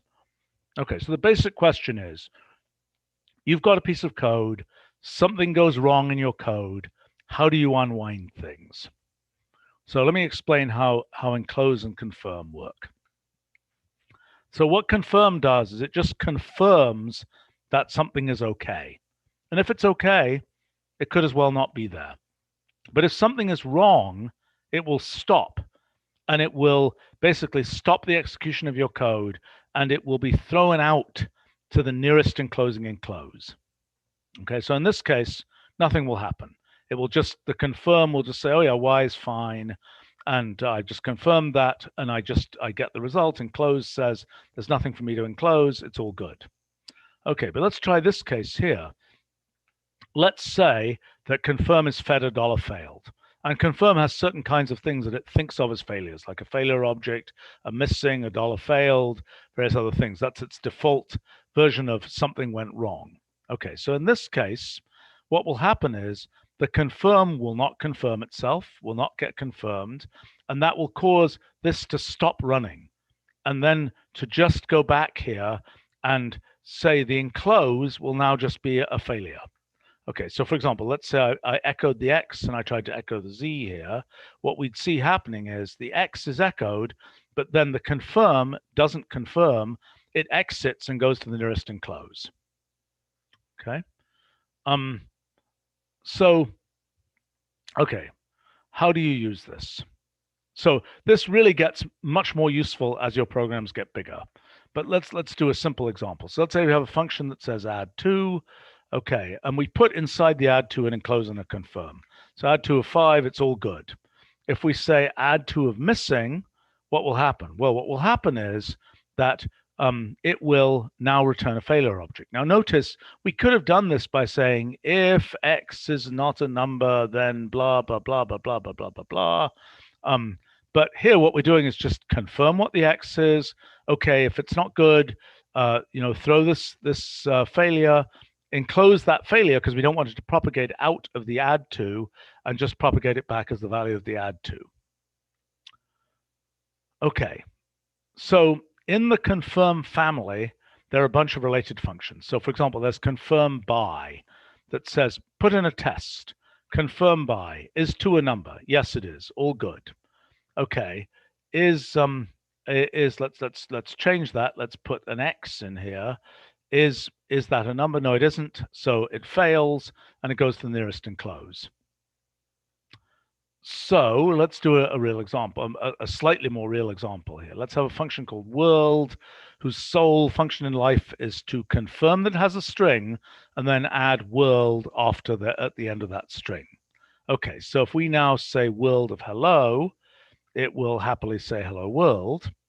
But if we do something like world of 4 here, the confirm will fail. And instead of getting some bizarre error messages with strings and et cetera, what's happening here is we're just getting a failure from this world object. Okay, well, let's say that we are going to do something a little bit more ambitious. We're going to say enclose confirm world. So check that world itself did not return a failure object and map it over ABC. Okay, all good. Okay, now let's say we changed one of those to a 3.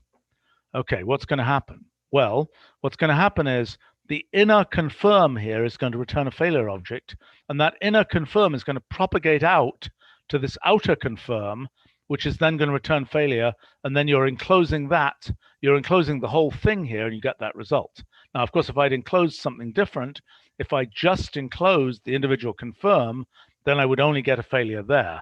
But by enclosing the whole thing, I'm kind of propagating the error out to an enclosure, a bigger enclosure, so to speak. And so that's a good way this is, I think, going to be a really powerful way to write very elegant code that isn't laced with all kinds of, if something went wrong, do this, unpack this way, and so on and so on and so on.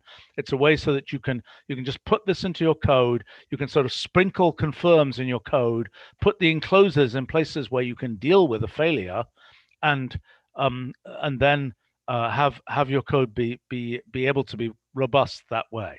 So there are a variety of other things in the confirm family. For example, there's confirm match, which confirms that the thing you've got matched something. So for example, if you say it's supposed to be a data structure that looks like this, do a confirm match with a pattern for that data structure.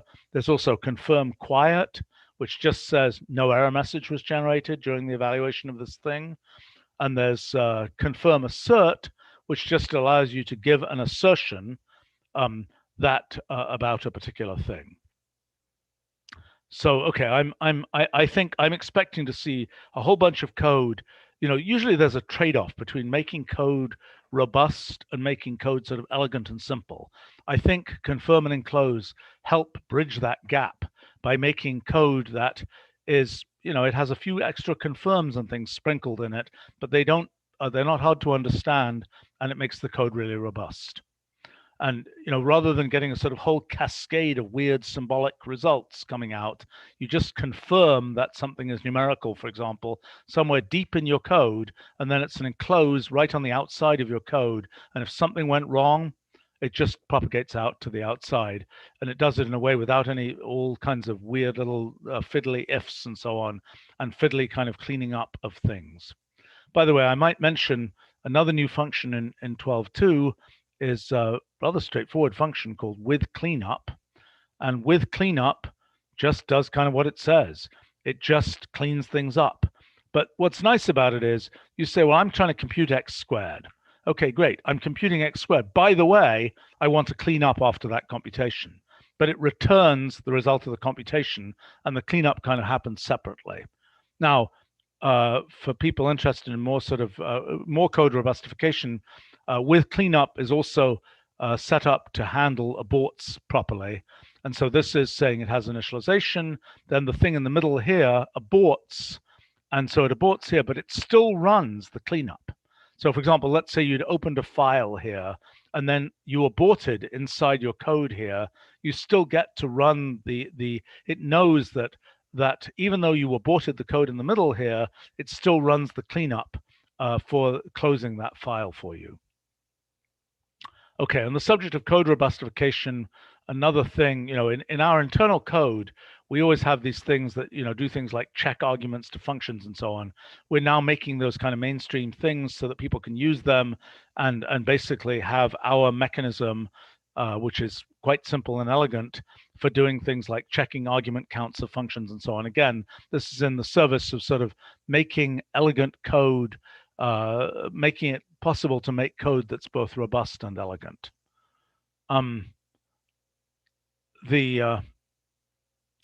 Okay.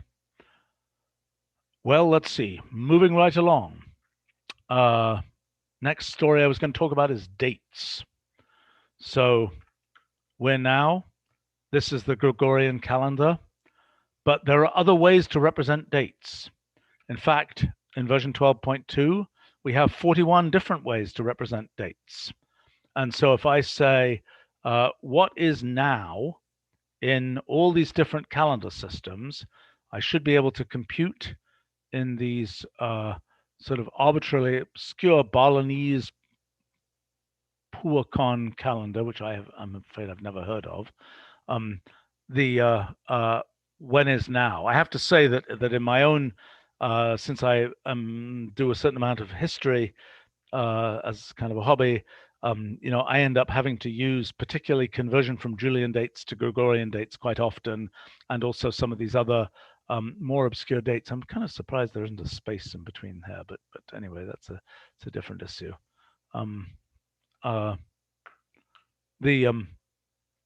Anyway, so we have support for these calendars. This is kind of interesting to understand how, this is all quite subtle. And, in a sense, some of these calendars are purely arithmetic. Some of them really depend on where is the moon and so on. That they're astronomically based. There's sort of quite a bit of subtlety in how this all works, like leap years. We're used to leap years in the Gregorian calendar, but there are other kinds of leap variants. I think even in the Chinese calendar, there can be leap months. And so what do you do to represent a leap month? Well, this is a form of date object that represents the leap variant of month 4. Just like you could say February 29th is the leap variant of February 28th. You can do that also with months and so on. And that's one of many subtleties. I mean, the way to think about calendars is really a little bit like different projections when you're doing geocomputation. It's like it's the same point on the Earth, but you're projecting it to a different grid position depending on whether you're using Mercator projection, Lambert, azimuthal, or whatever else. So similarly here, if you're using the old Hindu luni solar calendar, you are taking that same moment of now, but you're essentially projecting it into a different coordinate in this coordinate system to represent it. But we now have pretty good coverage of sort of the calendars that have been used historically. Okay, another thing new in dates is the DateSelect function. And so this is allowing us to say, we've got a date, let's say a date interval here. Let's make that date interval. And now we say, let's select with day name equals Wednesday there. So we want, what are all the Wednesdays in this range of dates? And so, for example, we can get much more elaborate. I think this is the algorithm for when presidential elections are supposed to be held in the US. And so we can compute for the next 50 years here. We can just give this algorithm and say, select all the dates in this date interval that satisfy this criterion to get those results. So it's kind of a, in the case where if we're writing sort of a computational contract, this is a convenient kind of thing to say, oh, we want to select dates where this and this and this happens. Okay, moving on to geocomputation. So one thing that we have is the new, this is not going to work again. Let's say we have the US. This is the geo boundary of the US. And we could, for example, say, what is the geo length of that boundary? That's just essentially taking our computational geometry and being able to apply it to things on the surface of the Earth. Now, we've also got geopolygons, which are the analog of polygons. So here's a tricky thing about geopolygons. You draw a polygon in the Earth, and well, there are two sides to that polygon. There's the and so in this case, we're saying it's the larger area. So the polygon is actually the darker area here. So that's saying there's a polygon on the Earth that is bounded by these, I guess these are geodesics in this case, on the Earth. And from between these 3 points. And now we're saying the polygon, in this case, is the larger area. And I could say the smaller area as well. But that's one of the tricky things in which computational geometry differs between if you're doing it on a sphere as compared to doing it on a plane or Euclidean space. So lots of trickiness there.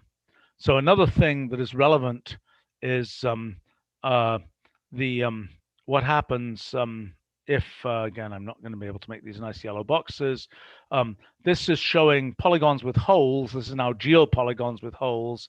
So this is the state of Illinois and Champaign County being, chopping out the state of Illinois from the US and chopping out Champaign County from the state of Illinois. And so that's showing sort of holes within holes within holes, which we can now support. Okay, another big thing in geo. Been a huge amount of work. We've been working on it for several years now. Is the ability to this has to do with making maps. So let's say in our existing system, if I want a map of the area around the Eiffel Tower, there's where I get it. Doesn't look bad, but it's a little bit fuzzy. Okay, let's defuzz this map. So we can defuzz this map by saying I want the geo background to be vector graphics, but our classic rendering. Okay, so what this is now going to do, and it's going to get faster, is it's actually going to get faster even in the next few weeks as we redeploy some servers and things. This is now making completely crisp vector graphics for these map tiles. Now, in addition to that, in addition to the fact that we have now vector graphics, we also can restyle this graphics, and you'll see a whole bunch of new styling coming soon. This is just kind of something styled for the web. Maybe I can do our business, let's do our marketing style. I don't really remember what that looks like. This is now, okay, so that's a more dramatic style for that area. Or for example, we have another style, which is, I don't know, let's say vector dark style. This is interesting if you're trying to have something that's just in the background. If you're trying to put a lot of data on this map, you just want the map to kind of be in the background and you're really trying to plot points on top of it. But the main point is vector maps. They're not yet our default. It will be our default in the next version, but you can always get to it using GeoBackground or vector whatever. We'll also be able to progressively do more elaborate vector labeling and so on. And so in all of these things, you'll be able to pull out sort of at a vector level and at a network level everything to do with these maps. Okay, so that's that. Okay, new topic: importing PDF. So we've been able to export to PDF for a long time, but what if you want to import PDF? What if there's some paper you're looking at, and let's say this is, I think, a 100-page paper, and I'm going to just import that PDF. What on earth do I get? I probably should pick a shorter paper for this demo, but let's pick a 100-page paper. It's probably going to take a little bit of grinding to get through this one. Yeah, I should have picked something shorter, or I should have just started to look at particular pages. Okay, there we go. So this is now the 100-page paper that has been imported as images, as images in Wolfram language that we can then do things with. So this is the whole paper, and we can go and do computations on it. So for example, I could I don't know, I could do something like I could select images that have red on them or something, pages that have red on them, or I could do all kinds of other things. Now I can also take that PDF and oh boy, this is a huge file now that I'm saving. Maybe I should start a new maybe I should start a new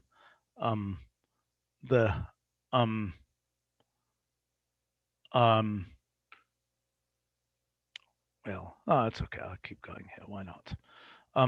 So I could, for example, I could import the plain text of that file. So this would be the whole plain text of that paper. And again, it will go through the whole PDF, be able to extract everything. I could take that plain text and I could say, give me a word cloud of that plain text. This is a paper by Jonathan Gorod, who's working on our physics project. And this is a paper about causal sets. So it has, and using our model, a sort of machine code for causal sets. But so needless to say, the word causal is big here. Now, another thing I could do is I could say, take this paper and I could say, import it and just make an image collage of all the images in this paper.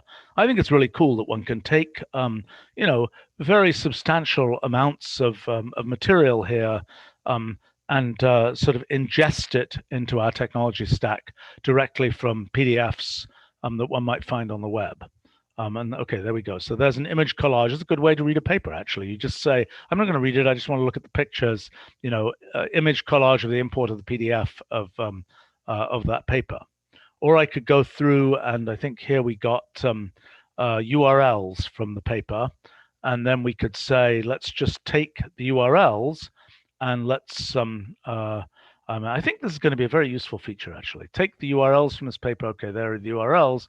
Now I want to get web images of, let's say, the last two URLs of the web pages that were referenced by those last two URLs. Okay. Another thing I could do is many PDFs are quite structured. You can actually get the content graph of the paper. And when it first gets displayed, it's probably not going to be that exciting because it's just going to look like something like this. But this really is a graph. So I can say, give me the edge list of this graph, and I can really treat this thing as a graph and do manipulations on it. Now, some PDFs have structure. I was trying to find a PDF that would have, I was trying to find a PDF that was a form to be filled out. Let's take a look at a web image of this thing. Let's see what I got here. I was trying to find a, it doesn't, oh yes, because it's refusing to give that because it's a PDF, right? So you know, somebody's asking, can citations be fetched separately from a paper? Well, it depends whether they've been tagged. I mean, that's a good question. I mean, that will be a great function repository function to use heuristics to figure out where are the citations in the paper. Now, what this did do was, insofar as the citations have URLs, it absolutely pulled out those URLs, and we could see all the URLs there. But yes, that's a good suggestion. But obviously, different papers will have different citation formats. Actually, we are planning in the future to have a kind of symbolic citation format. But what's happening here? Again, one could write something which would just try and heuristically do natural language processing to figure out where are the citations in this paper. Good idea. Good thing to do. So anyway, I was saying I struggled a bit to actually find a reasonable form on the web to use. I think the form that I found is eventually, it's just, I wanted just a government form, and I think the random one that I found, oh yeah, it's a PDF. That's why it didn't come up as a web image. Was the Federal Fish and Wildlife Permit Application Form. Okay, so someone is commenting on the live stream. It'd be nice to have a download progress bar for the 100-page PDF. I completely agree. I made exactly the same comment. That will come soon. We now have a standard. I didn't even mention that, actually. I didn't mention that in the post that I made about this. We now have standardized our progress monitoring system. So you'll start seeing progress monitors show up in many more places around the system. Okay, so here what I did was, this is this government form for getting a fish permit or something. And this is now the structured data from that form saying what are the fields, what are the names of the fields in that form. And this, if this was a filled in form, I would get in a structured way all of the filled in data from that form. So again, a good way to process things. Okay, let's turn to a completely different topic. And actually, we're going to come back to, maybe I'll talk about that now. Let me talk about a different topic and then go back to some other things. I want to talk about form notebooks, which is a new way of entering information and processing things in our system. So kind of the idea of form notebooks is this. So let's say you're just entering three things. You've got three things to enter. Well, you can use a form. You can use a form function.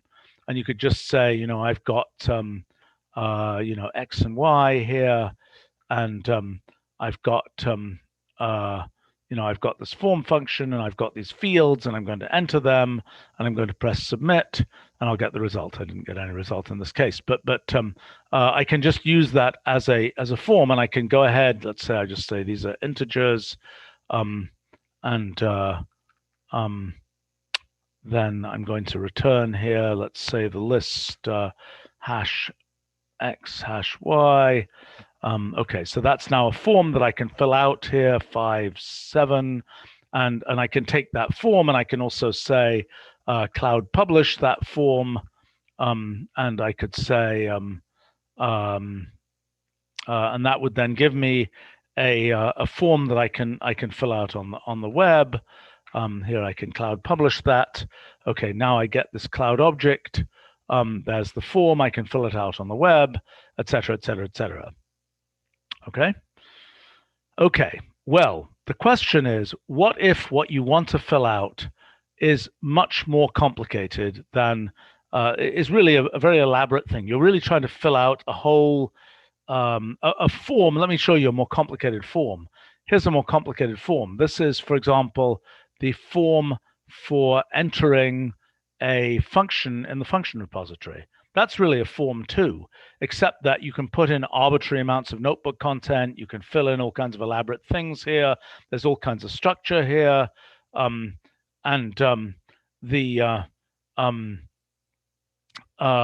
this is really a form, because really when I press submit, I want to extract the information that I fed into this form and then process it.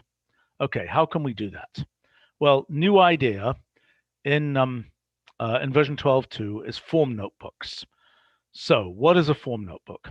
So a form notebook is something where you are basically creating a notebook that will be used as a form. Okay, so let's explain how this works.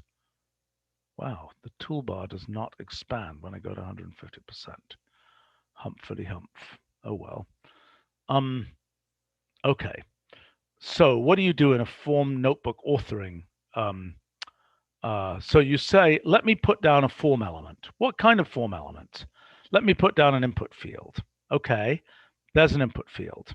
Let me put down, let's say, I can also just write, here is a form.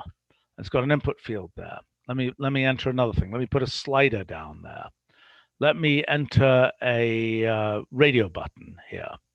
Okay, so these are now all things. If I show the code for one of these, it is a form object. If I preview it, I'll see it's a slider. Okay, and so what's going to happen is what I'm doing is I'm building a form that can be, I'm building a form notebook where I'm saying these are places where you can enter something. This is what kind of a thing you're entering. So another thing I could say is I want a whole editable notebook area here. So you could say, you know, leave a comment here. Leave a comment here. Okay, so it's a whole editable notebook system. Okay, well, I could now say, okay, go and check this, or I could say, I'm going to have certain settings for what's going to happen with this form notebook. So what's going to happen is I'm going to basically generate a version of the form notebook for people to fill in. And then once they've filled it in and they press, I'm done, there's a question of what happens to the thing they fill in. So let's imagine a use case. Let's say you're writing a quiz for some educational purpose. You would author the form authoring, in the form authoring notebook, you would author the quiz and you would define these are the places where you fill in answers for the quiz. We'll talk about in a minute how you grade the quiz, but let's imagine that you just want to collect what the answers are, and you want to collect the images people put in, and you know the calculations they do, and so on. Okay, so you would define that quiz in this form notebook, and then you can say, what do you want to do with the form notebook? When you could say, I could submit it to a data bin. I could send it by email. I could store it in a cloud object. I could submit it to a cloud URL. I'll just say create document in this case. Okay, so let's generate from this. The submission action, okay, that's okay. Okay, so here is the generated form notebook. So this is the thing a person will fill in. So now I say I'm going to fill in hello here. I'm going to move the slider. I'm going to fix it to C. I'm going to start typing. Here I could type anything I want. I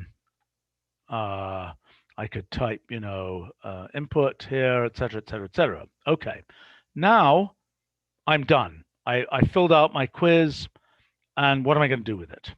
Well, I press submit here. Okay, now in this particular case, what I said to do,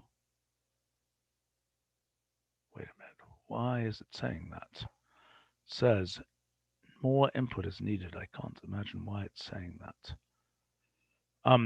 What it should be doing is giving me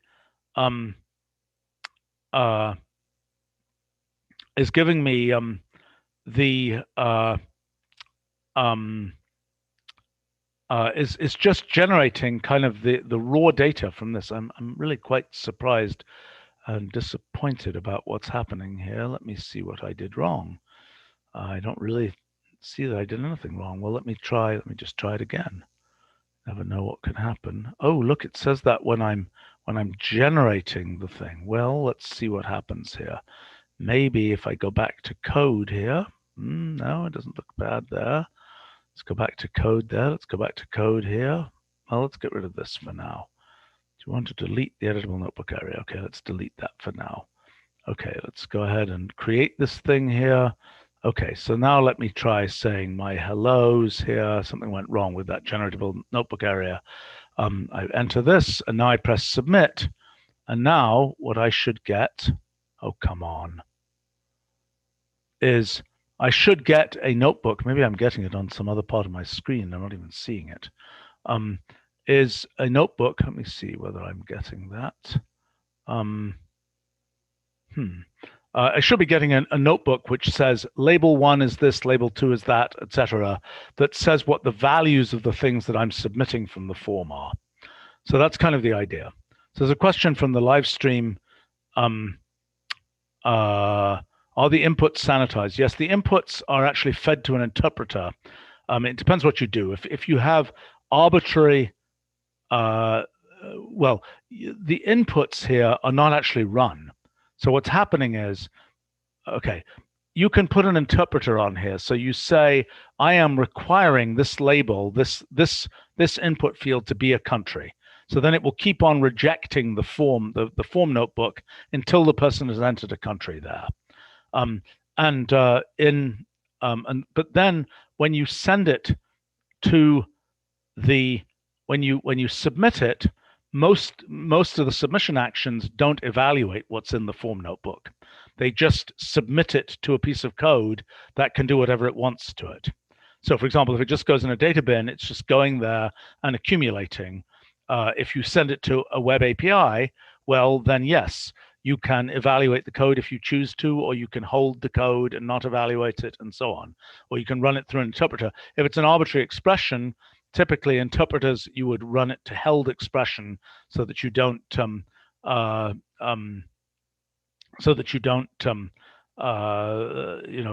something that sort of explodes on contact, so to speak.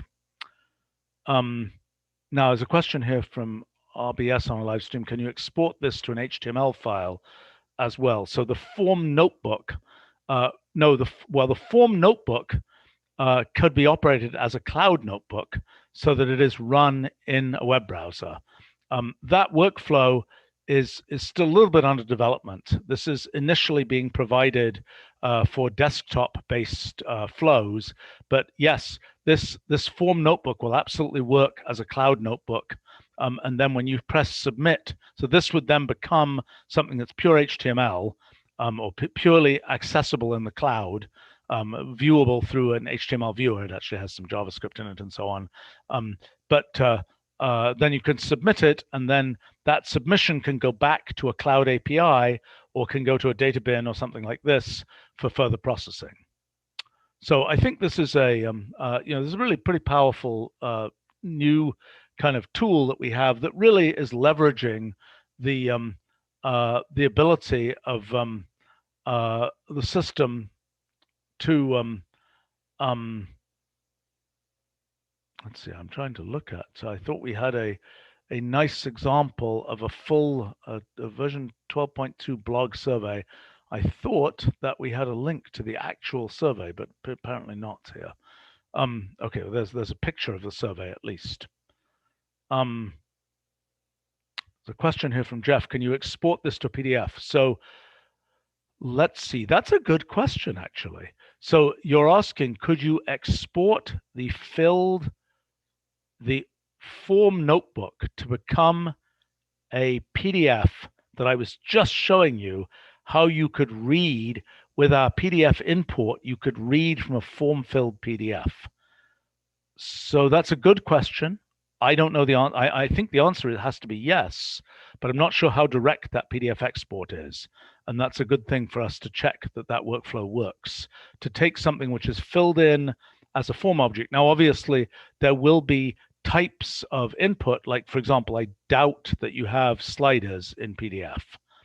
So there will only be certain kinds of things like input fields that you can fill in the PDF. And obviously the PDF, if I've restricted this to an interpreter that says, I want somebody to always enter a country here, that's not something that necessarily can be, that's not something you can support in a PDF form filling mechanism. But yes, I think that's a good suggestion, hadn't occurred to me at least. All right, let's keep going here. I'm going to go on and talk about a few other things here. I think shouldn't be going on too much longer, I hope. Maybe we'll have to continue another time, but I think I'm going to be able to get through a lot of the stuff we've done here. On the subject of math, big area we've been working on for several versions is convex optimization, kind of large scale, 10,000 variable, 100,000 variable optimization. New things added there, robust optimization and parametric optimization, being able to optimize this to get a parametric function that is now we can fill out for a particular value of alpha, we can work out what's the optimum for these conditions.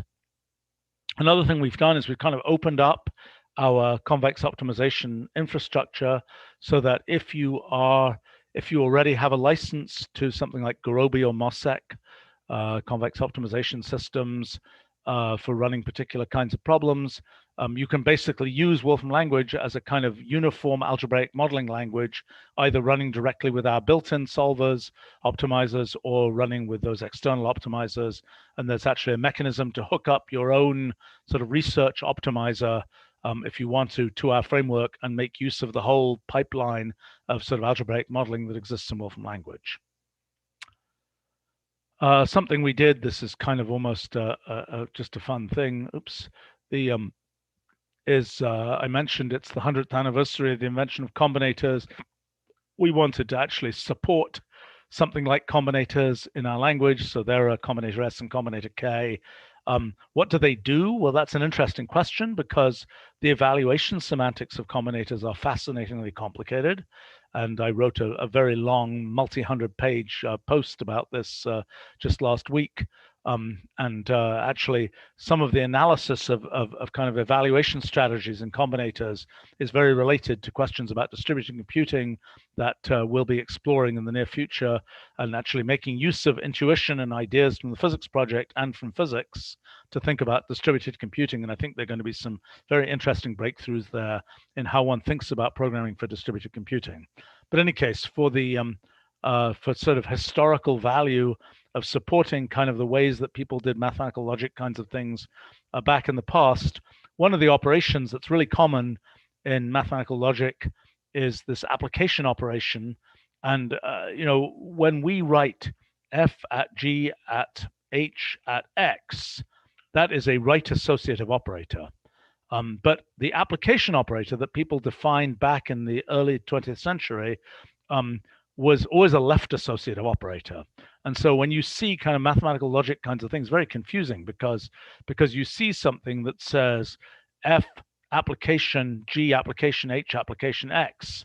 And it's like, what does that mean? Well, it's a left associative application operator. By the way, it's a little weird. There's this whole big space here. I think so we've added, and it will be useful for people dealing with sort of formal algebraic theories. We've added capabilities there for this application operator to directly support it in the language. By the way, on the subject of axiomatic theory, we've also added a bunch of new axiom systems, including combinator axioms, etc. Actually, I should have mentioned the combinator axioms in the new axiomatic systems in my post. I forgot to do that. Okay, next topic. Talking about formalization brings one to Euclid. Well, one of the things that we achieved in version 12.0 was making Euclid computable. So this is now kind of a Euclid geometry style statement. There's a circle through these points and the triangle here. Then if there's a circle through these points and this triangle here, then D is the midpoint of these things. Okay, the thing that we've now done is to make Euclid interactive as well. So I move that point and I can actually be recomputing this thing with the constraints that I have. So this is kind of a way of doing geometry with constraints. So we specified the geometry symbolically with these constraints, and now we're able to interactively move that geometry around. Another thing we can do is take that geometric result, and we can say, show me, do the Descartes on this. Show me the algebraic formulation of that thing. And in this particular case, it's quite simple. In other cases, it won't be. This is just a quadratic representing the circle and so on. But that's the algebraic form of these geometrical constraints. So here's something, this is actually from Euclid. Let's see if I can do that here. Oh, no. Hopefully this will copy. Okay, here we go. So this is Euclid. I think it's book 1, proposition 9. I just did this big study of the empirical mathematics of Euclid, so I learnt a bunch of things about this. But this is now a more complicated thing. This is actually a construction And we can go through and see the steps in this construction here. So this is representing this sort of annotation to the geometric scene of the geometric steps for the construction. And once again, I can move these points around and see the effect on this construction. So we're able to do constructions and we're able to do interactive geometry here. Okay, so taking Euclid seriously, we can even get the somewhat original statement of Euclid in Greek for Book 1, Proposition 9, or we can get as a this is just that entity. Let's just evaluate that entity just so you see what it is. So there's the entity, and we can say what is the geometric scene, corresponding to that entity. And we've done that now for all the geometrical propositions in Euclid.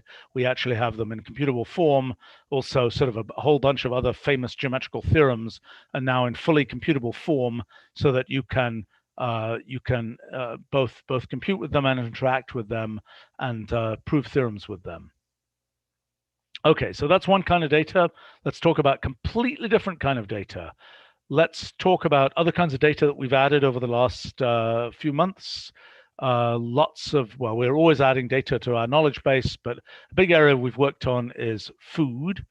And so in this particular case, we're saying, give me a random food. We actually have about 500,000 foods in the system, and we might be able to take that food. I don't know whether that particular one will be able to do it, but let's say if we say get me a nutrition label. Let's see if it can generate. Okay, there we go. There's a nutrition fact for fresh sea bream. I have half a mind to wonder whether this is lined up with our species data, and whether, let's see whether, I don't know whether this is always for somebody like me. I can't eat food if I know what it was like when it was alive. But okay, wow, okay. Well, let's find out what that is. Okay, there is a little critter. Okay, yes, all right. Anyway, so a big thing that's been added is food, 500,000 different kinds.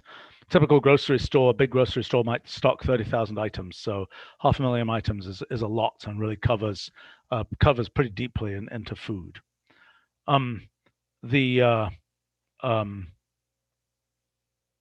Here's another thing, physical effects. These are sort of random physical effects. I could do one thing that's kind of fun. I was curious about this. Is, oh boy,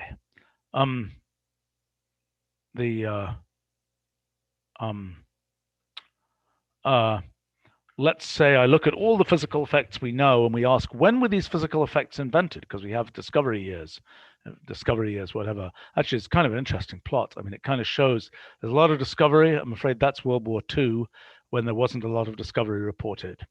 But you see this phenomenon. I suppose the newer ones are not yet sort of in the textbooks.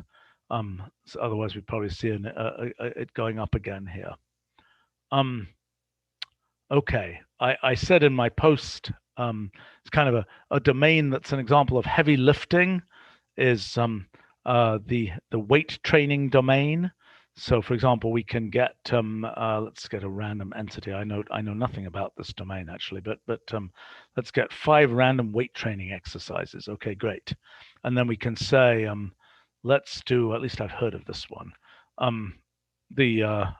could do that, and I could say, give me a data set of what we know about that. This is just, making the world computable. This is okay. So this is showing the primary muscles. Obviously, we have anatomy data, so we can go ahead and relate this to anatomy and so on. So this is kind of the more data that we have been putting into the system. Another kind of data that is, in a sense, not so much data as code is, let's pick a random demonstration from our demonstrations project. Okay, we can pick that, and let's pick this. So this is taking a demonstration, so we can say, let's get the manipulate from that demonstration, whatever phi space is. This is now getting that active demonstration directly into the notebook here from our demonstrations project for the particular area. And so, for example, we could do a fun thing. We could say, let's pick an area. I don't know, we picked here chemical engineering, and let's say, let's get thumbnails of all of the demonstrations in our demonstrations project. So apparently there are 536 demonstrations about chemical engineering, and it's downloading all of those, and it's going to make an image collage of the thumbnails of all of those demonstrations. It's kind of cool to see sort of things coming together between these different domains. Okay, so that's images from all these demonstrations that we can look at. Okay, one thing we could do on all these images is some kind of machine learning, but let's talk about machine learning. We've been continuing to add to the neural net repository. Lots of new networks there. We've also been sort of building out super functions. One example of a super function we've been working on is face recognize. So let's go ahead and get some data from some faces to recognize. So we can go out on the web. I'm just doing a web image search here from some Star Trek Next Generation characters here to just web image search. So who knows how noisy this data will be of just searching for Star Trek and their name, and hopefully we'll get some training data here. And so let's see if we get this. Come on, training data. And then what we'll be able to do from this training data is say, let's train a face recognizer. Okay, there we go. We got that. Looks like they were actually the right people there. Okay, so we can train a recognizer from those facial images and get that. And so now what we can do, let's see if this works. Okay, yeah. So what we're doing here, let's see if this really works in real time. We are downloading a promo video for Star Trek Next Generation. We're going to do a video map list of the recognizer, finding in the frames of this promo video which of these characters that we just found samples of their faces, which characters occur on which frames in this video. So it's sort of a mixture of video processing with together with machine learning here to be able to get the result. And I'm afraid this is the remaining time 6 minutes 18 seconds. That's a little bit unpromising. Well, I may have to quit and just show you the results here. This is so I ran this before, and this. Let's see if I can get here the result.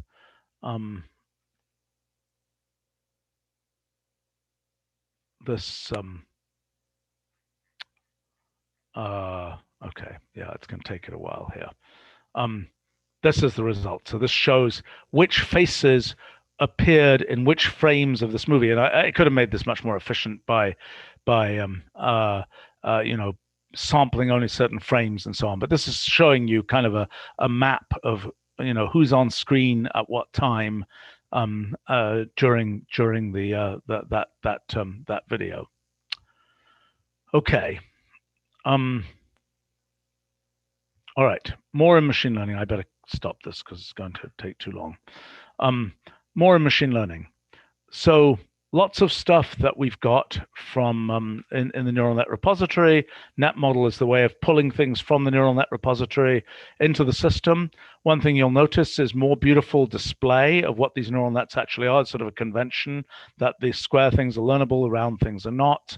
That means there's a drill down there. That's a subnetwork. That thing with a heavy border is a subnetwork. There's the subnetwork. We can drill down into all the pieces of the subnetwork and so on. So you can also actually get from with these networks, if you want to construct a network and like put it in a paper, you can always get the summary graphic from the network with all of our sort of graphic display out of the system. Okay, another thing in machine learning, we've got capabilities for doing I think I should do here. We've got capabilities for doing graphs. Let's see whether this works.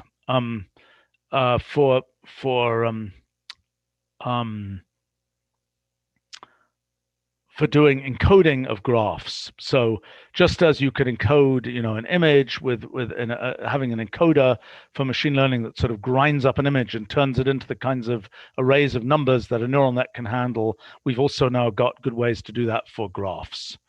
And I think this is taking its time because it's loading a bunch of things about these graphs. But I was going to try and make a feature space plot using using graphs and using the new using our new feature detector.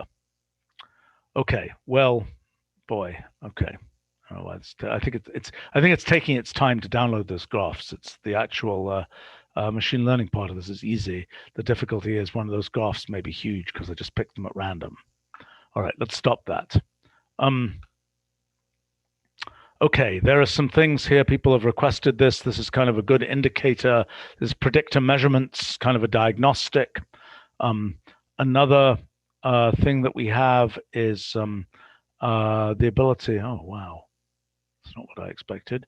The ability to make a to do calibration. So it's like you do machine learning. The machine learning says something has a certain probability of being something. Then you look at what the actual frequency of those things is in your test set. You compare them, and you can calibrate whether the thing was over-optimistic or under-optimistic or whatever about the probabilities with which things should occur. And we've now got sort of automated calibration, and we've also got the ability to see the calibration in action here. Okay, also in machine learning, another thing we've been doing is moving towards kind of function-based machine learning. What we have supported so far is kind of layer-based machine learning. It's more like a visual programming language where you just put these layers together. But we can also treat that as just functions, the same kind of functions that we would have in standard Wolfram language. And so what we've done in version 12.2 is we've got the beginnings of just being able to take something and represent it as functions. So it's v.m. whatever. If I wanted to, I could turn this into our standard net graph. But there are some places where it is better to have something in sort of functional notation. Some places where it's better to have something in execution graph form.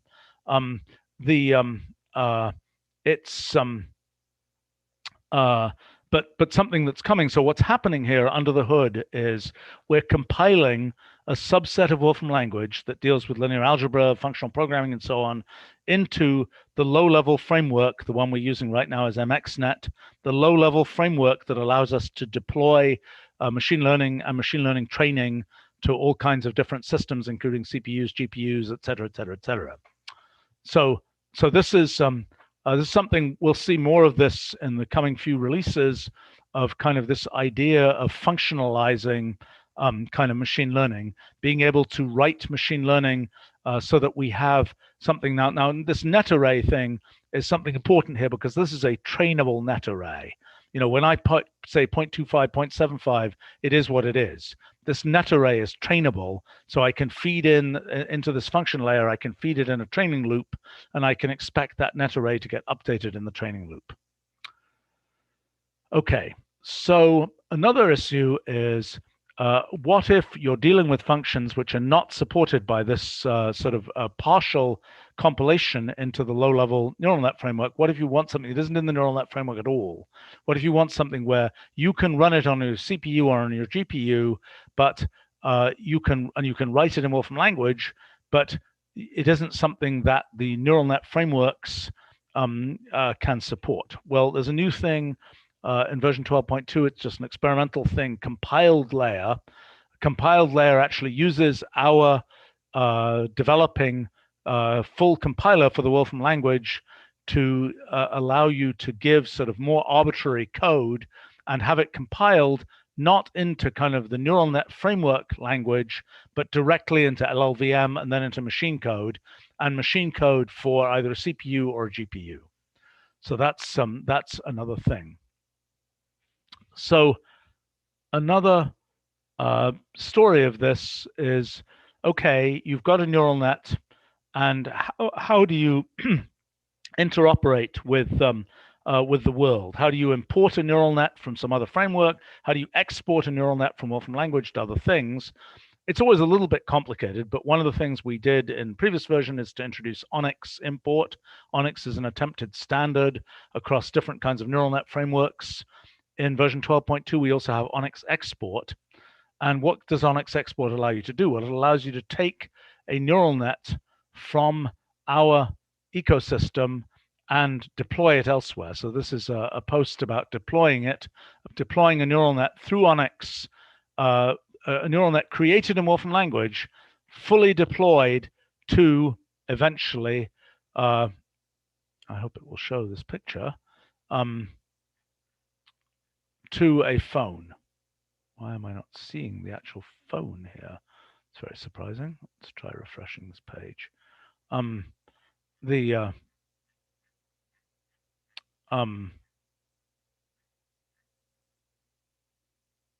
It's very surprising. Well, anyway, I think I thought it had a picture of the actual app running on a phone at the end. But the point is that you can do the whole thing. The whole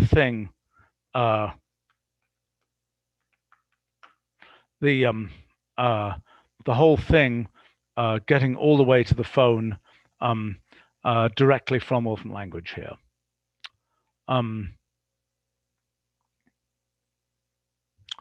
Okay. Well, let's see. I don't have too much more to talk about. I'll talk about a few more things. Just a lot of convenience stuff. There's the new function click to copy. You've probably seen in things like blog posts and so on, we have a lot of click to copy stuff. It's like you click it, it copies, and you paste it. It's convenient if you have something like this where you have a plot and you're saying, evaluate that. Okay, here's the plot. Now this plot is click to copy, but what it copied is the input expression. So that's a convenient thing, and that also works in the cloud. Another thing that is sort of straightforward, but is very useful, is we've much streamlined things like the hyperlink dialog, so you can now enter that very nicely and interact with our different capabilities and edit hyperlinks and so on. Another thing that again is a little bit more complicated is attached cells. This is a way of basically attaching any cell to anything. So what I did here was I attached a cell that will print a series of prime numbers to actually, that's a really weird thing that it says here, but anyway, it will print a series of prime numbers. Oh, I see. It will. That's odd. Well, I don't know exactly. I have to read this code more carefully. In any case, it was just attaching this dynamic cell to this cell. Now, that might sound like, who cares? Well, it's just that's a very important thing that we've used to implement things like those drawing tools. That's an attached cell. More is coming soon on attached cells. Same thing is we've got new capabilities in template box. That's actually how the tech import stuff works, and so on. Okay, other things. I talked about the cloud a bit. One of the things that's interesting in the cloud is we've got a new mechanism for browsing files from the desktop, but browsing files in the cloud. Oops, from the desktop. That was just I have a lot of files there, so that was loading in nicely a browser for those files. Okay, completely different area interacting with the world, cryptography. We can now read PEM files. There's a private key being read from a PEM file. If we can make from that private key, whoops, we can make a public key. I hope we can. Yes, there we go. We can make a public key. We can use that to generate digital signatures and so on. This is something, again,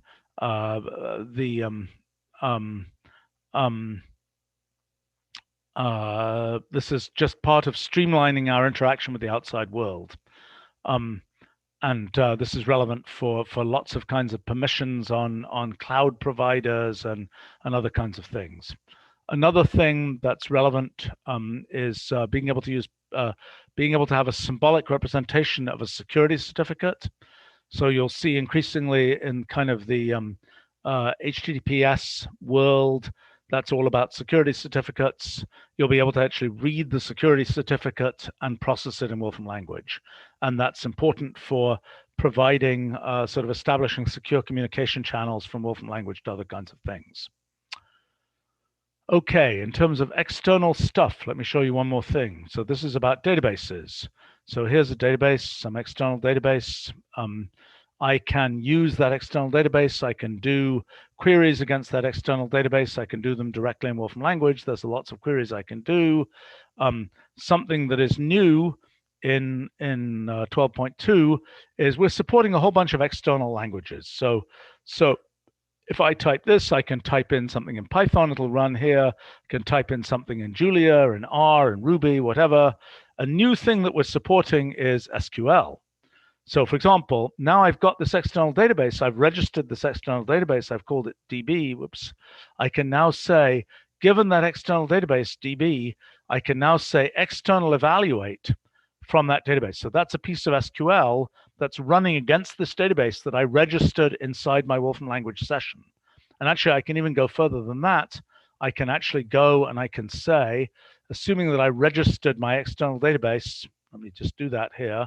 I'll register the external database, and now I can actually go right here to this, and I can say, go to the SQL, go to SQL here, and I can type in my my select statement here. I can just type it as a piece of SQL within my notebook. I evaluate that, and what I get back is a Wolfram language data set that came from my piece of raw SQL typed into my notebook.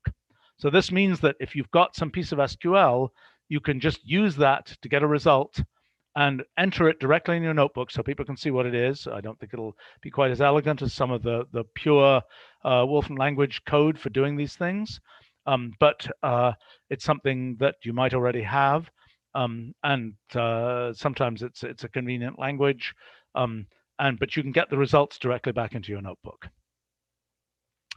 Okay, on the subject of external interaction, another piece of external interaction is with microcontrollers.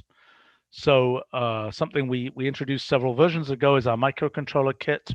So we're now supporting 36 new microcontrollers, including all the standard Arduino ones and so on.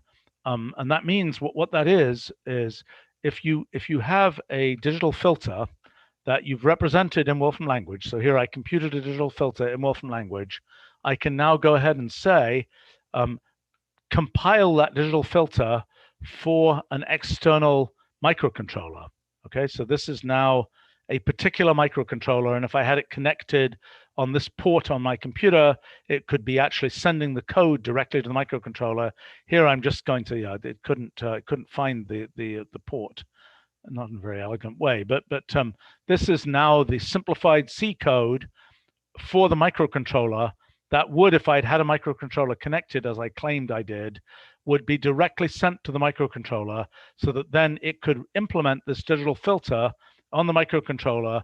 Even if I disconnect it from my computer, I've now downloaded the digital filter, which I created in Wolfram language, downloaded into the microcontroller. It can now run completely autonomously in the microcontroller. And now we're supporting sort of all the standard kinds of microcontrollers there, and people can do that. Okay, a couple more things. The WSTP server. So WSTP server, again, a little bit technical infrastructure kind of thing. One of the things that we introduced recently is Wolfram script, which is some command line client effectively for the Wolfram engine. And so what WSTP server is, it's a manager of Wolfram engines. So you can deploy Wolfram engines in many places. They are the thing that you call directly from your notebook front end. They're the thing that in the cloud, you're calling through the cloud notebook interface. You're calling through a cloud API through HTTP. You're also in the new Wolfram application server that will come out soon. That's a kind of lightweight way of calling Wolfram engines directly in the cloud. WSTP server is yet another way to call Wolfram engines. And so what it's doing is it's maintaining a pool of Wolfram engines on a computer that you can then connect to. So for example, you can use Wolfram script to connect to WSTP server to get you a Wolfram engine that has been pre-provisioned by the WSTP server, and which can in fact be a persistent session where WSTP server is always giving you the same Wolfram engine building up a session. So this is something where it allows you sort of persistent sessions in Wolfram script, but probably more to the point, it provides the ability to it's sort of a way of having an endpoint of just like, give me a Wolfram engine. And if you're running WSTP server, so WSTP is Wolfram Symbolic Transfer Protocol, what we previously had called MathLink, the kind of modern protocol that we invented in 1989. That is the thing that is used to communicate symbolic expressions efficiently, for example, between the kernel and the front end, or between a process and parallel subkernels, or a variety of other kinds of things. WSTP server provides a way to essentially expose an available Wolfram engine so that it can be used as, for example, a parallel subkernel or a variety of other kinds of things. Now, one thing that can be used for is as a remote evaluation kernel. So a new function, remote evaluate, which basically just allows you to go to another machine through SSH, for example, and evaluate a piece of Wolfram language code. So this is going to a particular machine and evaluating this piece of code here. So let's say I have a network of Raspberry Pis, for example, and I know all their names, or I'm trying to do system administration on a bunch of computers. I have a table of their names. I just say remote evaluate, and I've got SSH keys stored. And by the way, we've now got, with our symbolic security certificates and with our integration with keychains, with our system credential mechanism, we've got integration with system keychains, so you can really make SSH work easily. So if you're doing system administration across a bunch of machines, this allows you to run commands on those machines and so on once you've been authenticated. So that's kind of the story, and I'm actually proud of having gotten through this as comparatively quickly as I did. But you can see a lot of functionality, a lot of new functionality in version 12.2. You can find a list of that functionality in the list of new features in the footer of the root guide page. Oops, let me make it 200% instead. This is a list of those new features. I went through many, but not all of these things here today. And I encourage people to check this out. Let us know about things. Some of the things that were little glitches today, I'm happy to say will be fixed through our Packlet update mechanism. And those fixes will happen, can happen very quickly. By the way, I might mention that among the things that we're working on is kind of a, we released in 12.1 a bunch of tools for Packlets, for working with Packlets. What we're working towards is an authoring mechanism for Packlets. There is actually experimental material for people who want to play with these things. There's experimental authoring of Packlets. I'm not sure if it made it to the File New menu yet. No, it didn't. But there is going to be authoring documentation for Packlets and things like that. There's also, well, a bunch of new things. I mean, there's just a lot of new stuff. And for example, another experimental thing is a automatic code formatting in code cells of package files. Still a bit experimental. We have this notion of sort of the airiness of the output, whether it's spread across multiple lines or squashed together in one line. Not quite ready for prime time. We're working on it, but you can already play with it. All right, so that's version 12.2. And we're pretty pleased with it. We're pretty pleased with what we were able to do in a matter of, well, really 6 or 7 months. And you can expect even more in the future. If people have particular questions about this, they could try asking them now. Otherwise, we should wrap this up. Have any questions about what we're doing here? Okay.